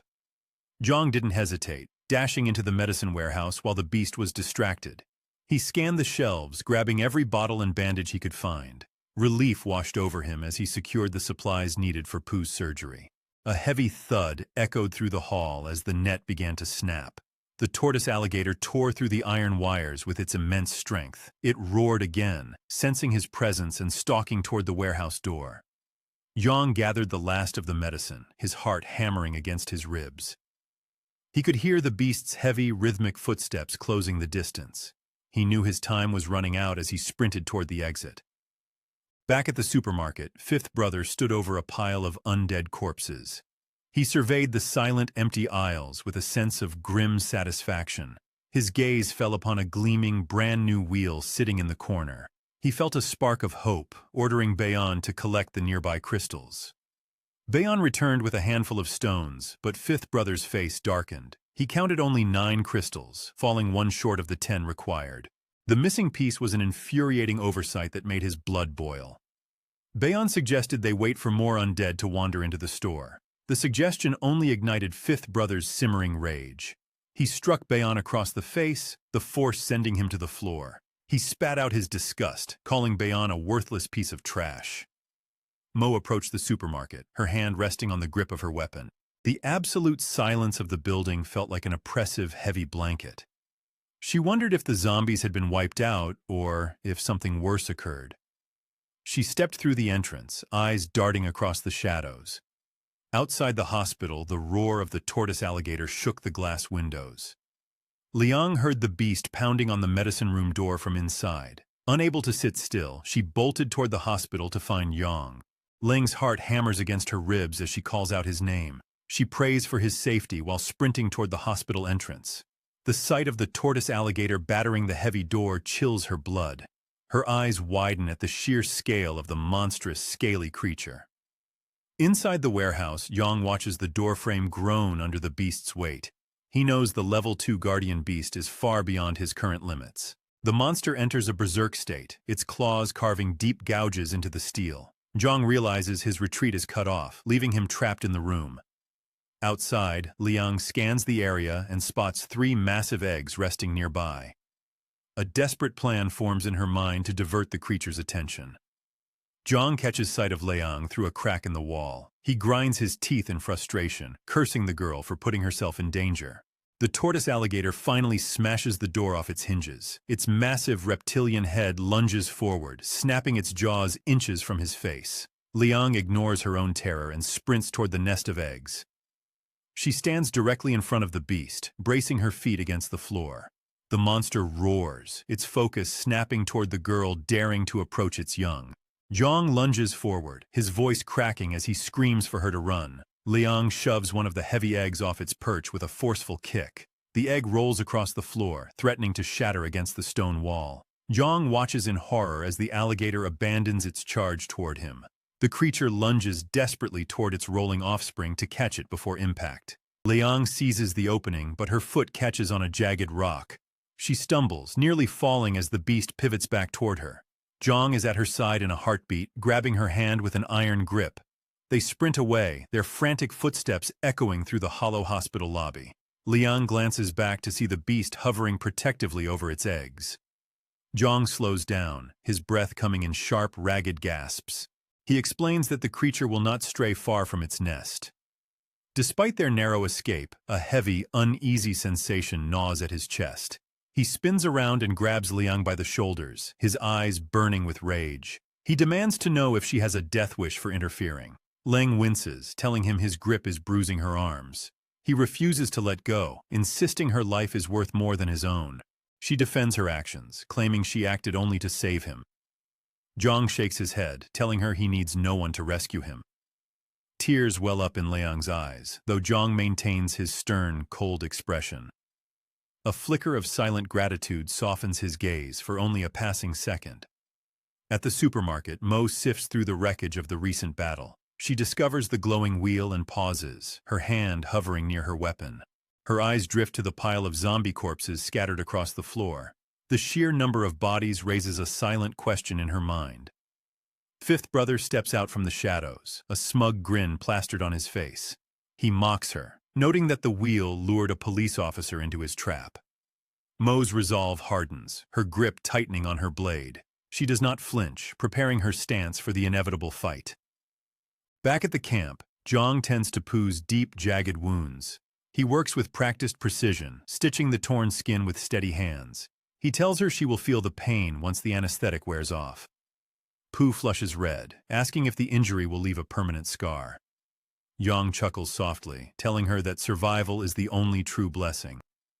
He finishes the last stitch and suggests she rest to regain her strength. Liang approaches the bedside, her concern for Poo evident in her posture. A loud, rumbling growl erupts from Liang's empty stomach. Zhang offers a sheepish grin, suggesting they find food before meeting Mo. The idea of a shared meal provides a brief respite from their tension. At the supermarket, Mo is locked in a fierce, high-speed combat. Lao blocks every strike with casual ease, his expression mocking her effort. Mo's frustration mounts as she realizes he is completely unaffected. His movements are blindingly fast, hinting at a hidden, unnatural mutation. Lao taunts her, urging her to give everything she has left. Mo scowls, launching a series of rapid, high-powered strikes at his head. Her fist connects with his jaw, but he stands firm, his smirk widening. Bayon, cowering in the corner, spots an opening to assist his boss. He hopes to gain favor and secure a reward from the magical wheel. Summoning his courage, he lunges from the side, striking Mo in the ribs. The surprise assault sends Mo crashing violently into the concrete wall. She crumples to the floor, dazed by the sudden two-pronged attack. Lao spins around, his face contorting with sudden burning rage. He demands to know who gave his subordinate permission to interfere. He scoffs, claiming he needs no help to defeat a mere woman. He boasts about the power of the medicine he has already consumed. With a cruel grin, he turns back to the kneeling officer. He delivers a brutal punch to her face, the impact echoing through the room. He grabs Mo by her collar, preparing to deliver a final, lethal blow. Suddenly, a shadow looms over him, and he is forced to drop his grip. Yang emerges from the darkness, his eyes cold and devoid of mercy. Lao spits on the ground, recognizing the man who stole his resources. He turns away from Mo to face the new challenger. Mo catches her breath, whispering that she is still alive. Yang lunges forward, his fist whistling through the air toward Lao's face. Lao ducks with quick reflexes and counters with a heavy, swinging punch. Yang blocks the strike, surprised by the sudden surge of power. He recognizes the strength of a one-star warrior in his opponent. Lao's attacks remain predictable, allowing Yang to evade them with ease. Yang finds an opening and delivers a crushing kick to Lao's ribs. Lao staggers backward, his face twisting in a mask of pure agony. He taunts Yang, questioning if he believes a potion makes him superior. Yang ignores the insult, his eyes locked on his opponent's footing. Lao, blinded by fury, begins to attack with reckless, wild swings. Yang exploits the opening, driving a fist into the same injured rib. The blow shatters a kidney, sending waves of pain through Lao's body. Lao screams, his movements becoming erratic and desperate as he falters. Lao swings his blade in erratic, desperate arcs. Yang sidesteps every strike with cold, calculated precision. His decade of experience in this dying world guides his every movement. He drives a heavy fist directly into Lao's exposed jaw. The impact sends the thug sprawling backward across the concrete floor. Lao coughs, his eyes wide with a mix of terror and confusion. He scrambles to his knees and pleads for his life. Lao offers to become a slave if Yang only spares him. His eyes dart toward the ground where he hides a jagged dagger. He lunges forward in a sudden, frantic burst of movement. Yang catches the man's wrist in a grip of iron. With a sharp, sickening snap, Yang shatters the attacker's arm. Lao screams as Yang follows with a brutal kick to his chest. The thug flies across the room and hits the wall with a thud. Yang stands over him, his expression devoid of any pity. He informs the man that such tricks work only on the weak. Bayon rushes to the side of his fallen boss. He heaves the groaning man up and retreats toward the exit. They vanish into the night, leaving the supermarket behind. Mo watches them go, her brow furrowed in annoyance. She questions why Zhang allowed the two men to escape. Zhang replies calmly that their fate is already sealed. He adds that he has no need to dirty his hands further. He turns back to Mo, his gaze softening with concern. He asks if she is still holding up after the fight. Mo brushes off the pain, promising her injuries will heal. Yang lets out a small, dry chuckle at her stubbornness. He notes that she is lucky to have avoided any broken bones. Mo offers a sly smirk and rubs her aching side. She jokes that a police officer is built for much worse. The tension in the room dissipates into a brief, shared silence. Yang gestures toward the location of the mysterious wheel. They begin their journey, leaving the wreckage of the battle behind. Outside, Lao and Bayon limp down a narrow, darkened street. Lao mutters curses, his voice thick with pain and resentment. He laments the loss of his power and his potential revenge. Bayon stops walking and stares at his wounded superior. His expression shifts from subservience to a cold, hard focus. He asks Lao what it feels like to enjoy the spoils alone. Bayon notes that he has followed Lao through endless danger. He complains that while he eats soup, Lao consumes the meat. Lao tries to appease him, calling him Big Brother with fear. Bayon grabs the man's broken arm and twists it cruelly. He demands that Lao hand over all the gathered crystals. Lao cowers, offering everything he owns for a chance at life. Bayon laughs, pushing him toward a group of approaching shadows. A horde of zombies swarms from the darkness of the alley. Lao screams as the monsters descend upon his trembling body. His cries echo through the night, fading into a wet silence. Yang appears near the camp, carrying an injured Mo. Liang rushes to greet them, her face pale with worry. She mentions the distant screams she heard earlier that night. Yang nods, confirming that the two thugs have met their end. They find a secure, abandoned building to rest for the night. Zhang and Liang stand watch while the others drift into sleep. Liang asks if they should hide the magic wheel for safety. Zhang explains that the wheel can move, but secrets rarely stay hidden. He shows her the loot he secured from the recent exchange. He displays enhancement medicines, a spirit necklace, and a silver shield. Liang places the necklace around her neck, admiring the glimmer. Yang reminds her that it is a tool, not a mere decoration. Liang blushes, muttering that it is useless to impress the undead. Zhang sighs, looking out at the dark, ruined horizon. He admits to Liang that he wants them to be his allies. He needs people who can trust him and fight by his side. Mo and Liang stand beside him, listening to his quiet confession.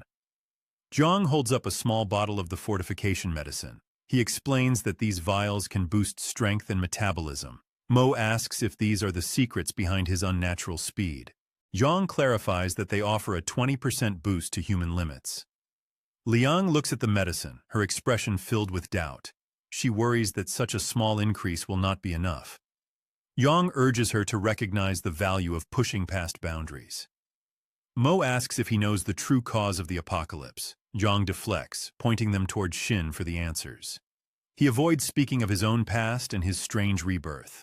Lang seems satisfied, believing the girl holds the key. She asks if there are any side effects to the treatment. Zhang warns them that carelessness leads to bleeding from the orifices. He leaves the decision in their hands, offering no pressure. Mo steps forward first, her face set in grim determination. She asks to take the medicine despite the risks involved. Zhang hands it to her with a nod of respect. Liang watches, then finds her own courage to join the cause. She asks for her dose, wanting to be a burden no longer. Zhang tells them to wait for the morning to begin the process. He tells Liang to change into more practical, tactical clothing. Liang blinks in surprise at his blunt and honest critique. Pooh stirs in the background, telling them to keep the noise down. Zhang ignores the complaint, his eyes fixed on the dark. He knows the real challenges are only just beginning. He walks to the edge of the room to survey the perimeter. The night is quiet, but the air feels heavy with danger. He grips his weapon, prepared for whatever the morning brings. The future of his team relies on these small, painful steps. He watches the horizon, waiting for the first light of dawn. Zhang stands under the moonlit sky with his dog at his side. He keeps a rhythmic, steady watch over the dark, ruined camp. A shadow detaches itself from the gloom of the nearby alley. Zhang shouts a warning, his hand instinctively gripping his army knife. He lunges forward, ready to strike the unknown intruder. The figure stops, revealing the pale, worried face of Liang. Zhang lowers his weapon, his expression shifting to one of confusion.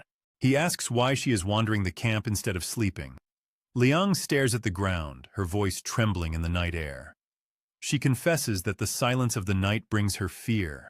Zhang assumes she regrets her decision to take the fortification medicine. Lang shakes her head, stepping forward to wrap her arms around him. She whispers that she is not afraid of the medicine's pain. She fears dying before she can see him again tomorrow morning. Zhang stands frozen, surprised by the intensity of her sudden embrace. He places a steady hand on her shoulder, speaking with calm sincerity. He tells her that power is not merely a product of luck. He promises that as long as he lives, he will protect her. He asks if she will stand by his side in the coming battles. Lang looks up at him, her eyes shining with newfound resolve. She nods, acknowledging that he is the one who saved her life. The lingering tension in her posture finally fades into the night. Zhang feels a surge of quiet pride at her unwavering loyalty. He turns to Mo, who watches them from the edge of the shadows.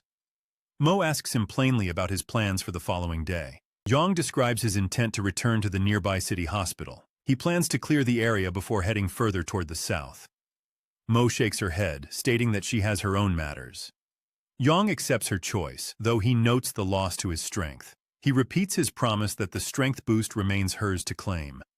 Mo nods, promising to return to his side once her task ends. She mentions that she will meet him at Pearl Lake afterward. She reaches into her pocket and pulls out a handful of bullets. Zhang takes the ammunition, noting that he would have asked eventually. Morning light creeps over the horizon, illuminating the weary group. The three of them swallow the fortification medicine in quick succession. Seconds later, they collapse, their bodies racked by violent internal tremors. They struggle to speak, their skin flushing with the potion's heat. Zhang watches them closely, reassuring them that the pain will pass. He warns them to avoid large hordes while they are still recovering. He tells them to flee if they encounter any mutated, crystal-bearing zombies. Zhang turns his back on the camp and heads toward the hospital. Memories of his past life flash through his mind as he walks. He remembers the legend of 3 powerful guardian beasts at this site. These monsters once slaughtered survivors with their immense, crushing strength. A level 6 superhuman eventually killed them and recovered a hidden egg.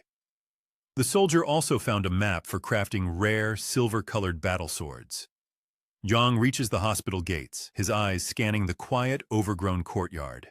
He clears the remaining undead with precise, efficient strikes of his blade.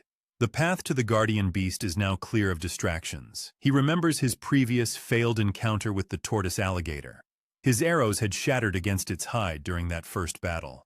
He pulls out his pistol, needing to overcome the beast's thick armor. He takes the sharp claws he scavenged from a dead lizard. He embeds the magic from the claws directly into his standard bullets. The metal glows, the magic enhancing the penetration power of the rounds.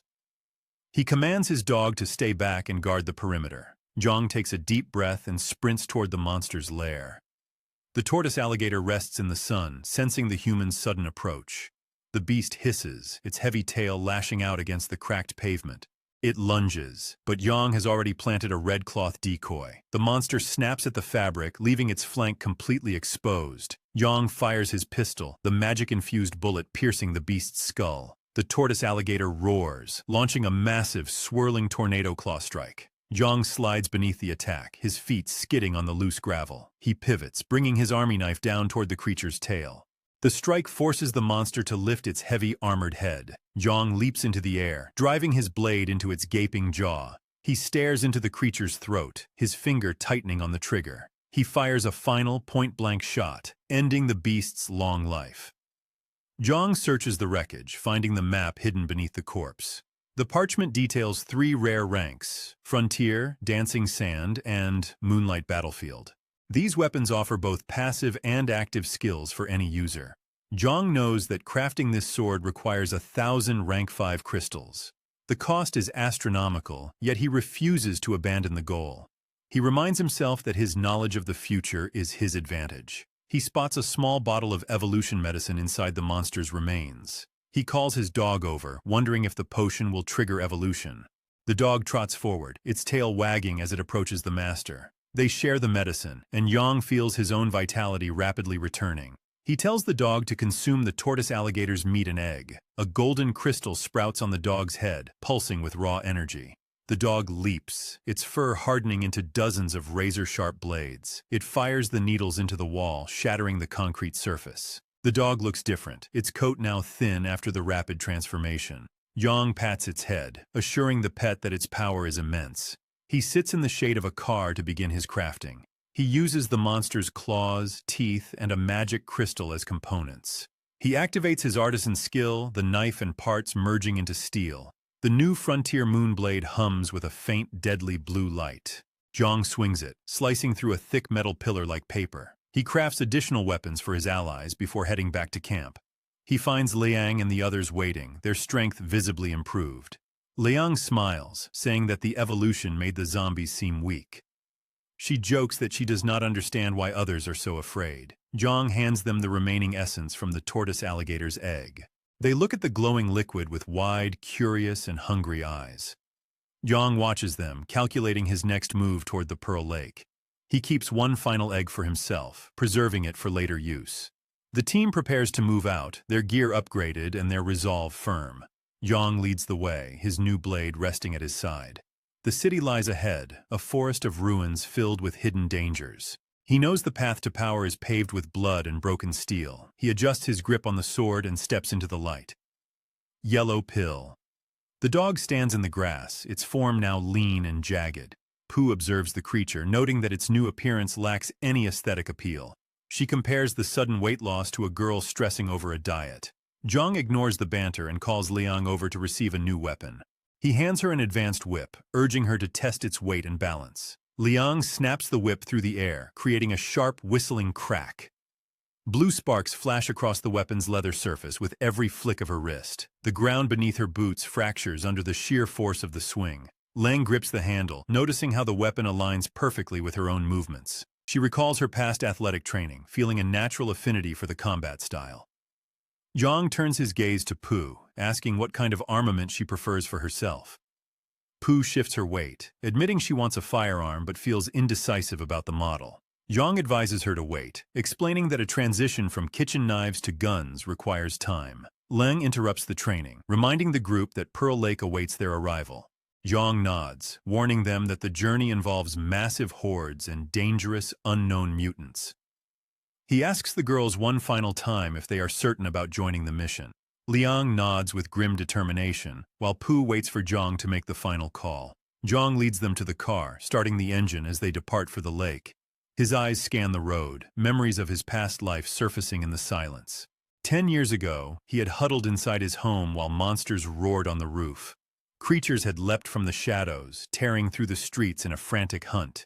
He had watched from his doorway as the city erupted into plumes of fire. At Pearl Lake, a strange wheel floats atop the dark, stagnant water.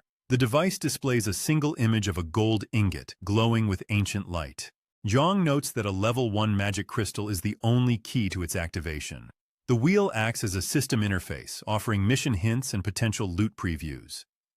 Rare evolution medicines and profession scrolls wait behind the spinning golden face.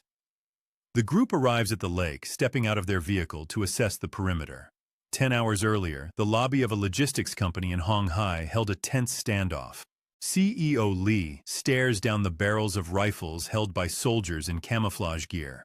Captain Ya stands before him, demanding to know if Li has considered their military proposition. Li glances at his 3 level 1 fighters, weighing his chances against the armed squad. He notices a young soldier beside the captain, already displaying level 2 evolution energy. Captain Ya warns that they will not allow any civilian factors to derail their operation. Li signals his men to stand down, choosing cooperation over a suicidal firefight. Captain Ya mentions a special monster appearing at the lake, guarded by an underground outpost. He instructs his team to keep a watch on the wheel until he arrives. Zhang sits atop his truck, scanning the area with a pair of binoculars.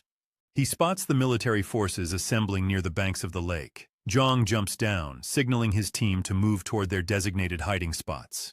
He orders Liang to take the radio and watch for a small, gold bag-carrying monster. Pu receives instructions to track the creature's movements and report them to the group. Zhang positions himself near the bank, ready to launch an ambush from the shadows. He warns the girls that the small monster is incredibly crafty and summons undead hordes. A massive beam of light suddenly erupts from the center of the lake. The wheel spins rapidly, blinding everyone in the vicinity with its intense golden glare. Qin Xiao spots a small, one-eyed monster standing atop the shimmering treasure pot. The creature pulls a greenish-blue conch shell from its waist and raises it high. A haunting, ancient sound echoes across the water, vibrating through the cold air. Undead creatures in the city stir, their eyes glowing as they charge toward the noise. Captain Ya watches the chaos through his binoculars, his expression darkening with concern. His staff officer reports that their teams are losing contact with the eastern flank. Mutated swarms advance from multiple directions, encircling the military position at high speed. Captain Ya smiles grimly, addressing his men as the undead close the distance. He asks them why they chose to wear the uniform in the face of death. The soldiers tighten their grips on their weapons, standing firm against the approaching tide. Yang watches. The small creature leaps from the pot, darting through the tall, overgrown grass. Zhang sprints forward, his blade drawn and humming with a faint, deadly light. He avoids the main path, slipping through the ruins to intercept the target. Liang reports over the radio that the monster is moving toward the west bank. Pu confirms the location, marking the monster's progress on a makeshift map. Zhang closes the distance, his breath steady as he tracks the creature's erratic movements. The monster stops near a pile of rubble, blowing its conch shell once again. More zombies emerge from the sewers, their moans filling the stagnant morning air. Zhang lunges from behind a pillar, his sword aimed at the monster's exposed back. The creature senses the movement, twisting its body with surprising, inhuman agility. It drops the gold bag, attempting to vanish into the thick, swirling mist. Zhang kicks a piece of concrete, pinning the monster's path against the stone wall. He slashes downward, the blue light of his blade cleaving the air in two. The monster shrieks, its one eye widening as it realizes it is trapped. Zhang does not hesitate, driving his weapon through the creature's small, armored chest. The conch shell falls to the ground, shattering into 1,000 jagged pieces. Silence returns to the lake as the surrounding undead slow their frenzied advance. Zhang reaches for the gold bag, checking the contents for the promised rare rewards. Inside, he finds a shimmering scroll and a bottle of high-grade evolution medicine. He signals his team to retreat, knowing the military will soon investigate the kill. They vanish into the ruins, leaving the soldiers to fight the remaining zombie wave. Back at their hideout, Jong examines the scroll under the dim light of a lamp. It is a profession scroll, capable of granting a unique and Jong rests his sword, watching the horizon for the next sign of the system. He knows the wheel will appear again, and he plans to be ready. The path ahead is long, but he holds the map to his own survival. He steps outside to watch the sun rise over the broken, silent skyline.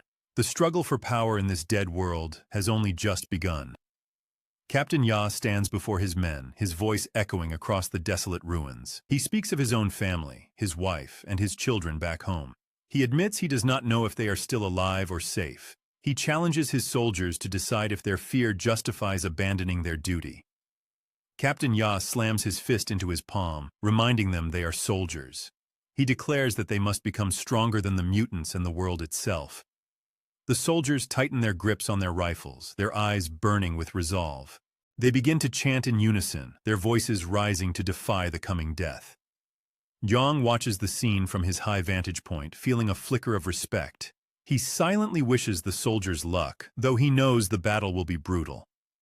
A sharp, metallic clang vibrates through the air, cutting the tension short. A jagged tear in reality splits the sky, forming a swirling black hole.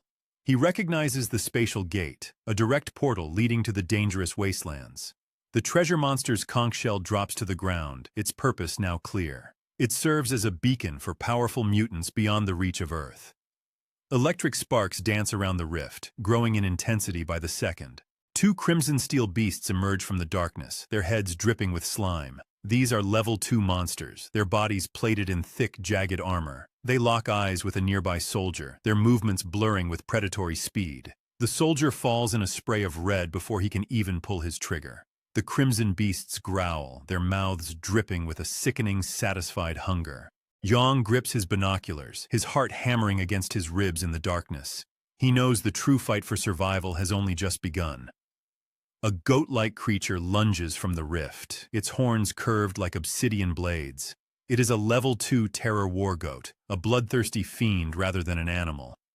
Jong sprints toward the black hole, churns again, spitting out a swarm of purple cloud war ants. Jong counts hundreds of the tiny armored insects scuttling across the pavement. He remembers the monster dominion from his past life, a realm of bizarre flora. It is a place of precious ores and treasures that drives humans to despair. A nude, ape-like figure emerges, its fangs glistening with fresh saliva. Jong recognizes the level 3 zombie ape, a monster that should not exist yet. In his past life, humans took 3 weeks to reach level 3 strength. The zombie ape swings its iron bar, crushing a nearby building into dust. Lee's team stands in its path, frozen by the sheer scale of the beast. The ape reaches out, snatching a man from the group with one hand. It squeezes its fingers, and blood cascades down onto Lee's shocked face. Jong keeps his eyes locked on the chaos, his radio crackling with Pooh's voice. He asks for the location of the treasure monster, his jaw set in frustration. Pooh confirms the creature is still by the lake, guarded by the swarm. He asks about the terror war goat, and she points. He tells Liang to stay close, his blade humming with a lethal blue aura. The treasure monster scurries along the lake, wearing a purple sky war ant. Jong realizes the abyss remains open, even though the flute's sound has ceased. He pushes the mystery aside, diving into the fray with his moonblade drawn. He decapitates 3 zombies in one fluid motion, snatching the crystals from them. A desperate cry for help echoes from the rubble near the terror war goat. Jong shifts his focus, seeing the beast trampling a group of fleeing survivors. The terror war goat contains a yellow earth-colored fiber, a valuable young treasure. He charges forward, his boots kicking up dust as he gains momentum.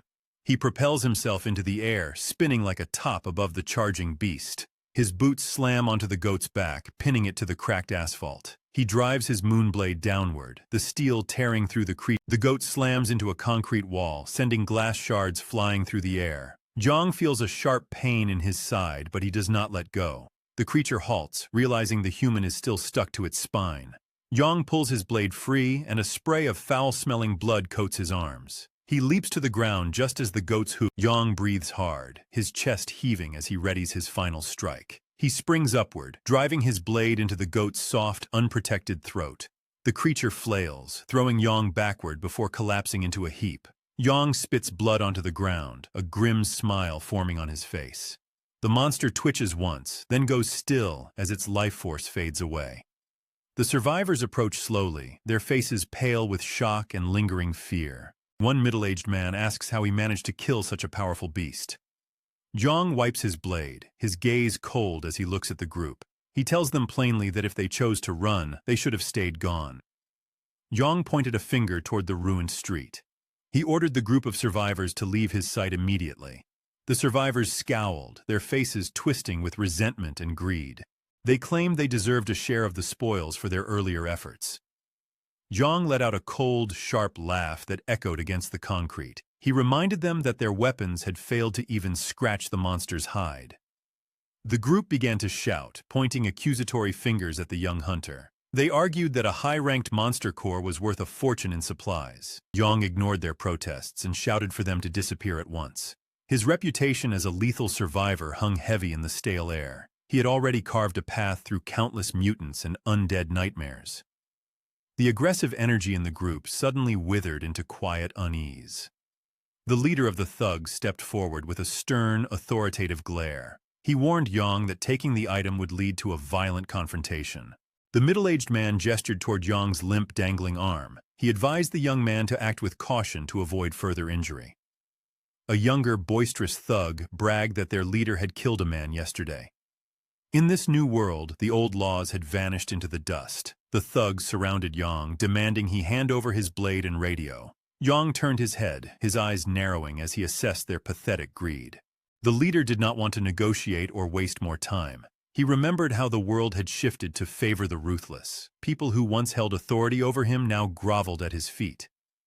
He swung his weapon toward Yang with a surge of newfound confidence. A blinding flash of light erupted in the center of the street. The leader's weapon clattered to the ground as his fingers went numb. He stumbled back, his face contorting into a mask of pure agony. Yang's voice cut through the silence, cold and devoid of mercy. He warned the man that those who seek to kill must expect death in return.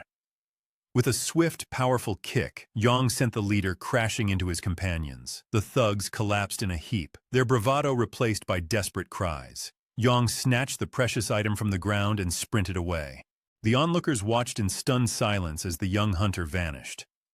A horde of undead emerged from the shadows, sensing the scent of blood.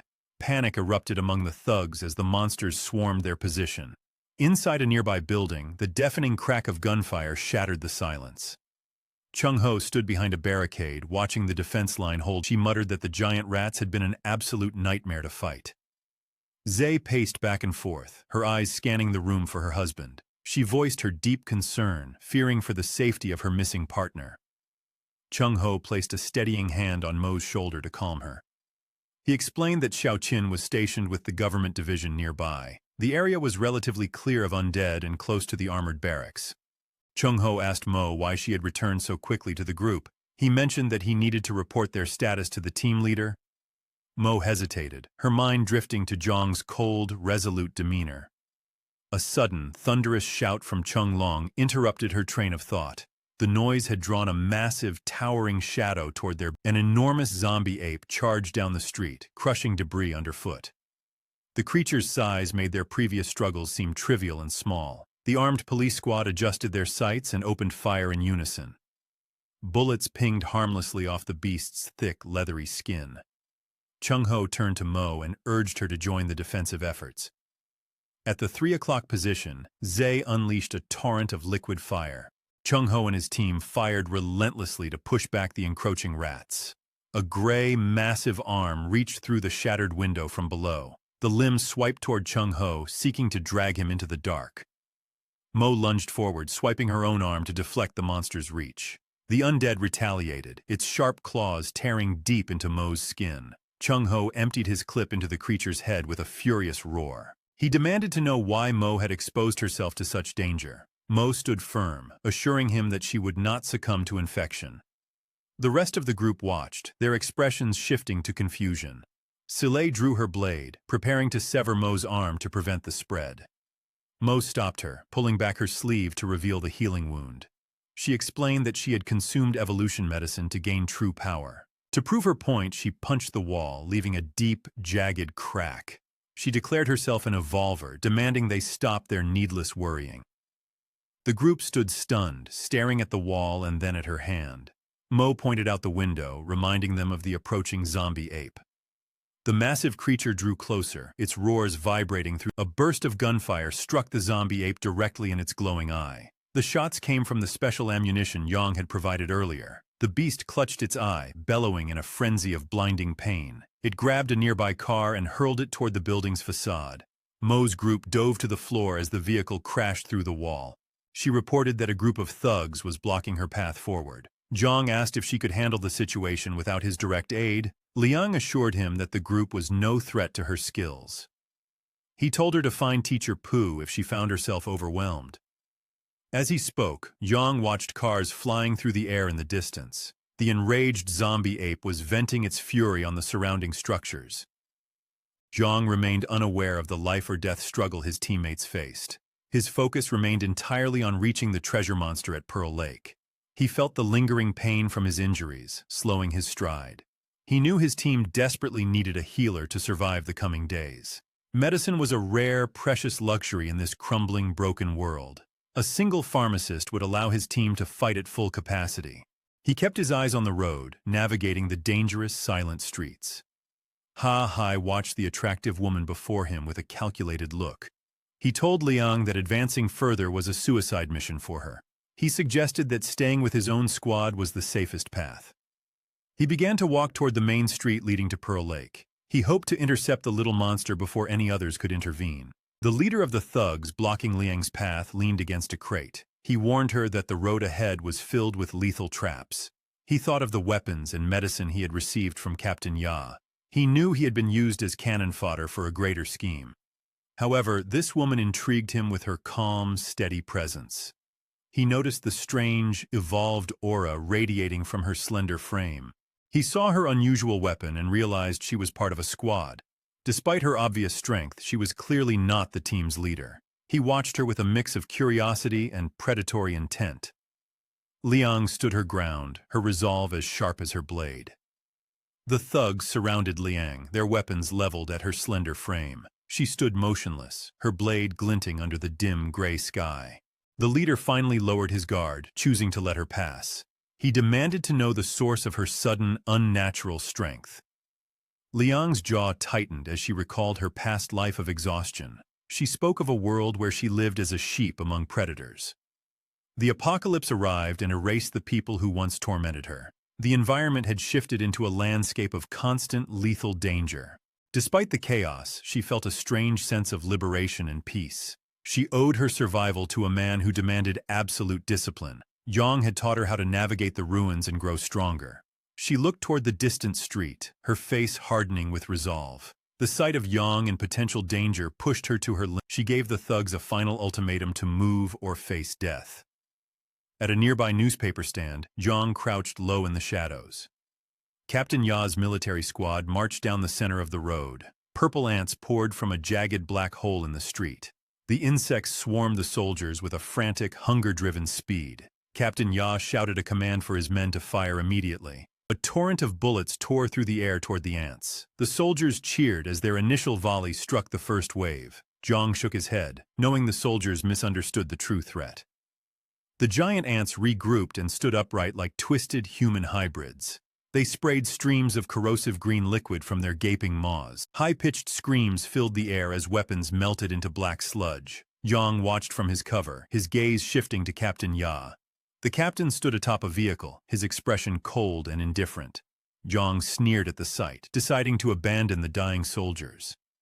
He sprinted away from the carnage, heading straight for Pearl Lake. Zhang rounded a corner and reached the quiet shores of the lake. He scanned the area, searching for the elusive lakeside candy booth. 2 ants guarded a wooden house, confirming he found his target. A sudden blaring horn shattered the silence of the waterfront. The black hole on the lake expanded into a massive, swirling void. Zhang watched in horror as a dimensional portal opened once again. A menacing, towering creature emerged from the depths of the dark. Its body was stained a deep, pulsing crimson from head to toe. 3 thick, crude legs supported its grotesque and unnatural frame. Its forearms sprouted directly from its shoulders and wide, fleshy flanks. Heavy, pitch-black iron chains wrapped tightly around its pulsating. A single blue horn flickered on its head like a dying light. Zhang recognized the monstrosity as the legendary chain prisoner. The creature had broken through the wasteland fortress to reach civilization. A level 4 green magic crystal glowed within its jagged forehead. This was one of the first level 9 mutants humanity ever encountered. It roamed the ruins, leaving a path of absolute destruction behind. Zhang knew this beast eventually fell to a trio of legendary warriors. That battle earned the hero Xin the title of the Slaughter Rose. Zhang assessed his own abilities, fueled by evolution medicine and meat. He stood far above the average level 1 evolved. Facing a rank 4 monster like this was an act of suicide. He abandoned any thought of a direct frontal confrontation. He lunged toward the 2 purple ants outside the candy store. His blade tore through their bodies with surgical, lethal precision. He retrieved the crystals from their foreheads and snapped off their toes. The interior revealed a chaotic scene littered with fresh, cooling corpses. He touched his radio, but only static hissed against his ear. A gunshot echoed from the back door, cutting through the silence. CEO Li commanded his troops from behind a cluster of crates.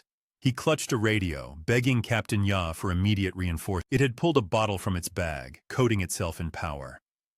A bullet struck the monster's shoulder, forcing a strange, pained cry. CEO Li shouted at his team to secure the valuable creature. Zhang burst into the room with a sudden, blinding burst of speed. The troops scrambled to raise their guns, but they were too slow. He reached CEO Li and delivered a crushing elbow to his chest. He snatched the military gun from the ground with a grimace. Captain Ya had clearly abandoned his men to their own fate. Zhang stomped his foot and launched himself toward the treasure monster. He needed the bag before the other factions realized its immense value. He warned that the treasure would be lost if they didn't act. Zhang ignored the pleas, his eyes fixed on the golden bag. He found the treasure monster near a plaza by the lake. The creature sat leisurely, gnawing on a scavenged, greasy chicken leg. Its previously wounded shoulder appeared completely healed and fully functional. It emitted a low, menacing growl as its eyes locked on Zhang. 2 purple ants charged from the brush to defend their master. Zhang identified them as level 2 generals, far stronger than grunts. 1 ant sprayed corrosive liquid in a wide, sweeping arc. Zhang ducked, the liquid sizzling against the concrete. Zhang shifted his blade to his left hand and slashed upward. The wings fell to the ground, severed by the clean strike. The ant crashed into the dirt, leaking a torrent of green fluid. Zhang drove his blade into the creature's skull to finish it. He pried the crystal from its head, his focus returning to the monster. The panic clouded its expression as it shrieked at the sight of Zhang. Zhang moved forward with his blade raised, ready to deliver death. The monster reached into its golden bag and hurled an object. Zhang caught the item, realizing it was a glowing, ancient scroll. He unrolled it to find a beginner-level monster summoning spell. The monster tossed a second scroll, hoping to buy its life. Zhang recognized it as a rare, highly sought-after profession promotion scroll. He demanded more valuables, threatening the creature with his sharp blade. The monster produced a bottle of level 1 evolution medicine. It also offered a small, official-looking document in a leather kit. It identified him as a gardener, a role of bizarre, useless utility. He stared at the paper, his mind struggling with the absurdity. Despite the strange reward, his pursuit of the treasure continued onward. A gunshot cracked through the air, drawing every eye toward the shooter. Mo stood with her rifle raised, her expression calm and focused. Chung observed the scene, finally grasping why Mo had distanced herself from them. A precise bullet tore through the zombie ape's gray skin. The projectile shattered the creature's kneecap, exposing the blackened bone beneath. The teammates stared in disbelief, glancing between the wounded monster and the gun. Zhang had supplied Mo with specialized evolution medicine bullets for this very task. Despite her lethal contribution, Mo believed Yang deserved the true credit. She whispered to her allies that her new strength defied common explanation. Mo promised to reveal the origins of her equipment if they survived. The zombie ape lowered its massive head to inspect the ruined knee. It let out a guttural, furious roar that vibrated through the floor. Mo gestured sharply, ordering her team to concentrate fire on the wound. An official stepped from the shadows, demanding the shooter join Director Liu's team. The man noticed the stunned crowd and the unique design of Mo's rifle. Mo ignored the directive, urging her team to keep firing at the target. The official reached out, his fingers hovering near the barrel of the gun. Mo reacted with a swift, brutal elbow strike to his chest. The official stumbled back, shouting accusations of theft and illicit activity. He insisted on seizing the weapon for an immediate, thorough inspection. Mo glared at him, her hand tightening around the stock of the rifle. She told him to vanish before she decided to end his life. The official sputtered in rage, threatening her with severe disciplinary action. Mo fired a warning shot into the wall inches from his ear. The man flinched, his face pale as he turned and fled the room. Chung watched the display, wondering if Mo could ever return to normal service. Mo stated bluntly that she had no interest in the police force. She revealed the dark truth she had overheard during her recent travels. The team was nothing more than cannon fodder for Captain Ya. While they bled for the cause, the captain hoarded the real rewards. The soldiers would receive only basic medicine for their families in exchange. The revelation left the team in a state of stunned, hollow silence. Zhang stared at the screen, contemplating his new profession as a gardener. He noted the similarities between gardening and the complex art of the artisan. The profession granted him two primary abilities, cultivation and activation. Cultivation allowed him to accelerate plant growth with supernatural speed. Activation granted him the power to command flora as his personal army. He recalled a legendary sycamore from his past, known as the Heaven Tree. Its presence had once paralyzed both human and monster factions with fear. A surge of anticipation washed over him as he imagined his future power. He turned back to the treasure monster, demanding more valuable items. The creature tossed a small, glowing object toward his feet. Zhang dodged instinctively as the item struck the ground and detonated. A cloud of toxic green smoke billowed outward, obscuring the floor. A venomous, summoned monster crawled from the haze with a blue aura. The beast lacked a crystal, identifying it as a temporary magical construct. Zhang avoided drawing his blade, fearing the corrosive aura would damage the steel. He plunged his hand into a nearby decorative fountain. Water bubbled and churned, forming into a humanoid elemental shape. The elemental unleashed a high-pressure stream at the venomous summoned beast. The two creatures collided, trading blows in a chaotic, watery struggle. The summoning skill lasted only 60 seconds, forcing Yang to act quickly. The treasure monster shrieked in bewilderment and scrambled toward the exit. It collided directly with the approaching squad led by Li. Li laughed with malice, ordering his men to open fire immediately. Bullets peppered the air, forcing Zhang to dive behind a stone sculpture. He watched in frustration as the treasure monster fell into the enemy's trap. The enemy's magazines ran dry, leaving a momentary opening in the barrage. Zhang drew his pistol, dropping two soldiers with precise, rapid shots. The remaining fighters scattered, seeking cover from his lethal accuracy. Zhang sprinted across the debris, reaching the treasure monster in seconds. He snatched the golden bag, feeling the weight of the prize inside. This was the moment of his potential victory after a lifetime of struggle. He remembered the brutal fights of his past, where survival rates were low. Today, he stood on the precipice of becoming the sole victor. A sudden, chilling premonition made his skin crawl with warning. Zhang rolled to the side, narrowly avoiding a flash of sharp movement. The treasure monster lashed out with a savage, clawed strike. A severed arm clattered to the floor, missing his throat by inches. 3 evolved humans emerged from the shadows, moving with predatory grace. They fought with a level of brutality that exceeded his previous expectations. Zhang gripped the golden bag, ignoring the warnings of the new arrivals. Beams of lightspeed energy spears tore through the air toward him. He pulled back, a spear grazing his cheek as he retreated. His injured hand prevented him from parrying the heavy assault. He kicked the treasure monster toward the trio, creating a momentary distraction. Li pointed at the bag, shouting for his men to secure it. Wang smirked, preparing to create a diversion for his partner. A fierce battle erupted, turning the plaza into a graveyard of debris. Mo stood outside the building, staring at a horde of undead. The path was blocked, leaving her with only one remaining bullet. The weight of her wasted efforts pressed down on her tired shoulders. She caught a glimpse of a familiar figure sprinting toward the plaza. Pu had arrived, which meant Yang was likely nearby. Mo leaped through the glass window, abandoning her position in the room. Chung watched in alarm, unable to stop her daring descent. The reunion between Mo and Pooh was cut short by a sound. A deafening, earth-shaking roar echoed from the top of the skyscraper. A monstrous, fish-faced entity loomed above the city skyline. The chain prisoner stood atop the high-rise, its presence casting a long shadow. The sight was a horrifying omen of the chaos about to unfold. Chung turned to Xiao, their faces set with grim, shared determination. They followed Mo, leaping down into the fray without hesitation. Chunga and Zhe remained frozen, listening to heavy footsteps outside the door. The secretary returned with a squad of heavily armed reinforcements. The soldiers ignored the pleas of the others, intent on seizing control. Chunga decided to follow the trail left by Mo and the others. Xiao watched them go, longing to join but remaining for her husband. High above, the chain prisoner watched the city with cold, dead eyes. Pooh confirmed to Mo that Zhang had been sighted near the monster. The final confrontation for the fate of the city had officially begun. Mo's face tightened as she stared at the towering monster above. Pooh gripped Mo's hand, pulling her eyes away from the beast. He urged her to focus on the immediate rescue of Liang. Pooh reasoned that Zhang was likely hunting for a specific target. Mo gritted her teeth and accepted the logic of the situation. Chung, Xiao, and the other Chung arrived on the scene behind them.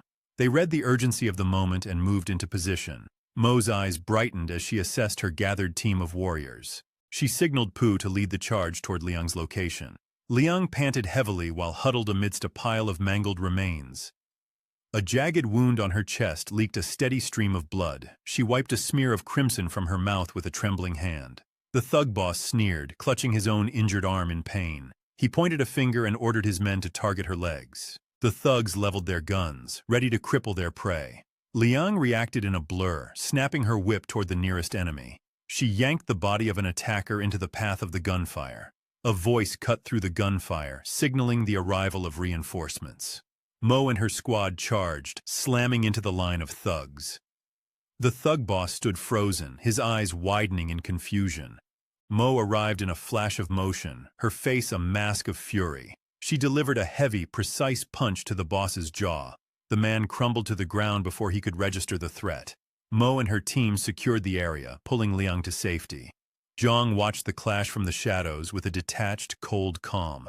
The man before him moved with a terrifying, surging strength. Zhang narrowed his eyes, recognizing the mark of a rare profession. He recalled his own past life as part of such a specialized group. These three adversaries had survived level 1 monsters to reach this height. Now, they stood as level 3 threats, a massive challenge for him. Their luck had propelled them far beyond ordinary evolved humans. Zhang's internal assessment shattered as soldiers swarmed the plaza. He spotted a level 2 evolved human among the ranks of the squad. The appearance of such a high-caliber professional caught him off guard. A sharp, cold twinge of envy flickered in his chest. Despite his status as a reincarnator, he remained a level 1 fighter. He re-evaluated his strategy, knowing the situation had spiraled in complexity. Wang stood nearby, his face twisted in a mask of deep frustration. He lacked a level 2 mutated monster to test his growing power. He questioned his own ability to defeat such a beast if one appeared. Chong Mao lunged, attacking Wang with a series of ruthless strikes. A girl nearby unleashed a crackling beam of light from her palm. Wang caught the movement, forced to choose between two lethal threats. He chose to endure a graze from Chong Mao's blade. The metal bit into his skin, but he avoided the energy beam. The pain flared, yet Wang's reflexes remained sharp and deadly. Chong Mao stumbled, his balance broken by the sudden counterattack. Wang drove a fist into his opponent's gut with explosive force. Chong Mao flew backward, crashing through the air like a rag doll. The leader roared, declaring that death was the price for their intrusion. Wang snatched a long spear from the ground with a fluid motion. The weapon whistled through the air toward the girl with the light. It struck her left chest with a sickening, heavy thud. She crumpled to the floor, incapacitated and bleeding out on the tiles. Wang stood over the carnage, his eyes searching for the next target. He caught a glimpse of movement near the exit of the plaza. Yang was sprinting away, clutching the golden bag to his chest. Wang's expression shifted from focus to a sneer of pure annoyance. He acknowledged the boy's skill in evading the others with a grunt. He issued a challenge, his voice booming across the debris-filled room. Yang ignored the taunt, pushing his legs to their absolute limit. The ground beneath him began to rumble with a rhythmic, heavy pulse. He glanced up, realizing he had sprinted into the chain prisoner's domain. Dense, gray smoke billowed from the monster, obscuring the path ahead. Zhang grinned, plunging into the thick haze to mask his trail. Wang followed instantly, stepping into the swirling, toxic mist. Zhang tried to gauge his pursuer's strength through the heavy pressure. He lunged with his blade, but the steel only grazed Wang's vest. Wang dodged the strike with the grace of a seasoned predator. Frustrated, Wang ripped his own clothing apart with a violent motion. He revealed a dark, intricate tattoo of a skull on his chest. The Black Spirit Soul Devourer mark pulsed with a faint, eerie light. Zhang stared at the tattoo, recognizing the sign of a true level 2. The air grew heavy, charged with the weight of imminent, absolute destruction. Wang stepped forward, the power of his evolution radiating in waves. Zhang tightened his grip on his weapon, knowing the real fight started now.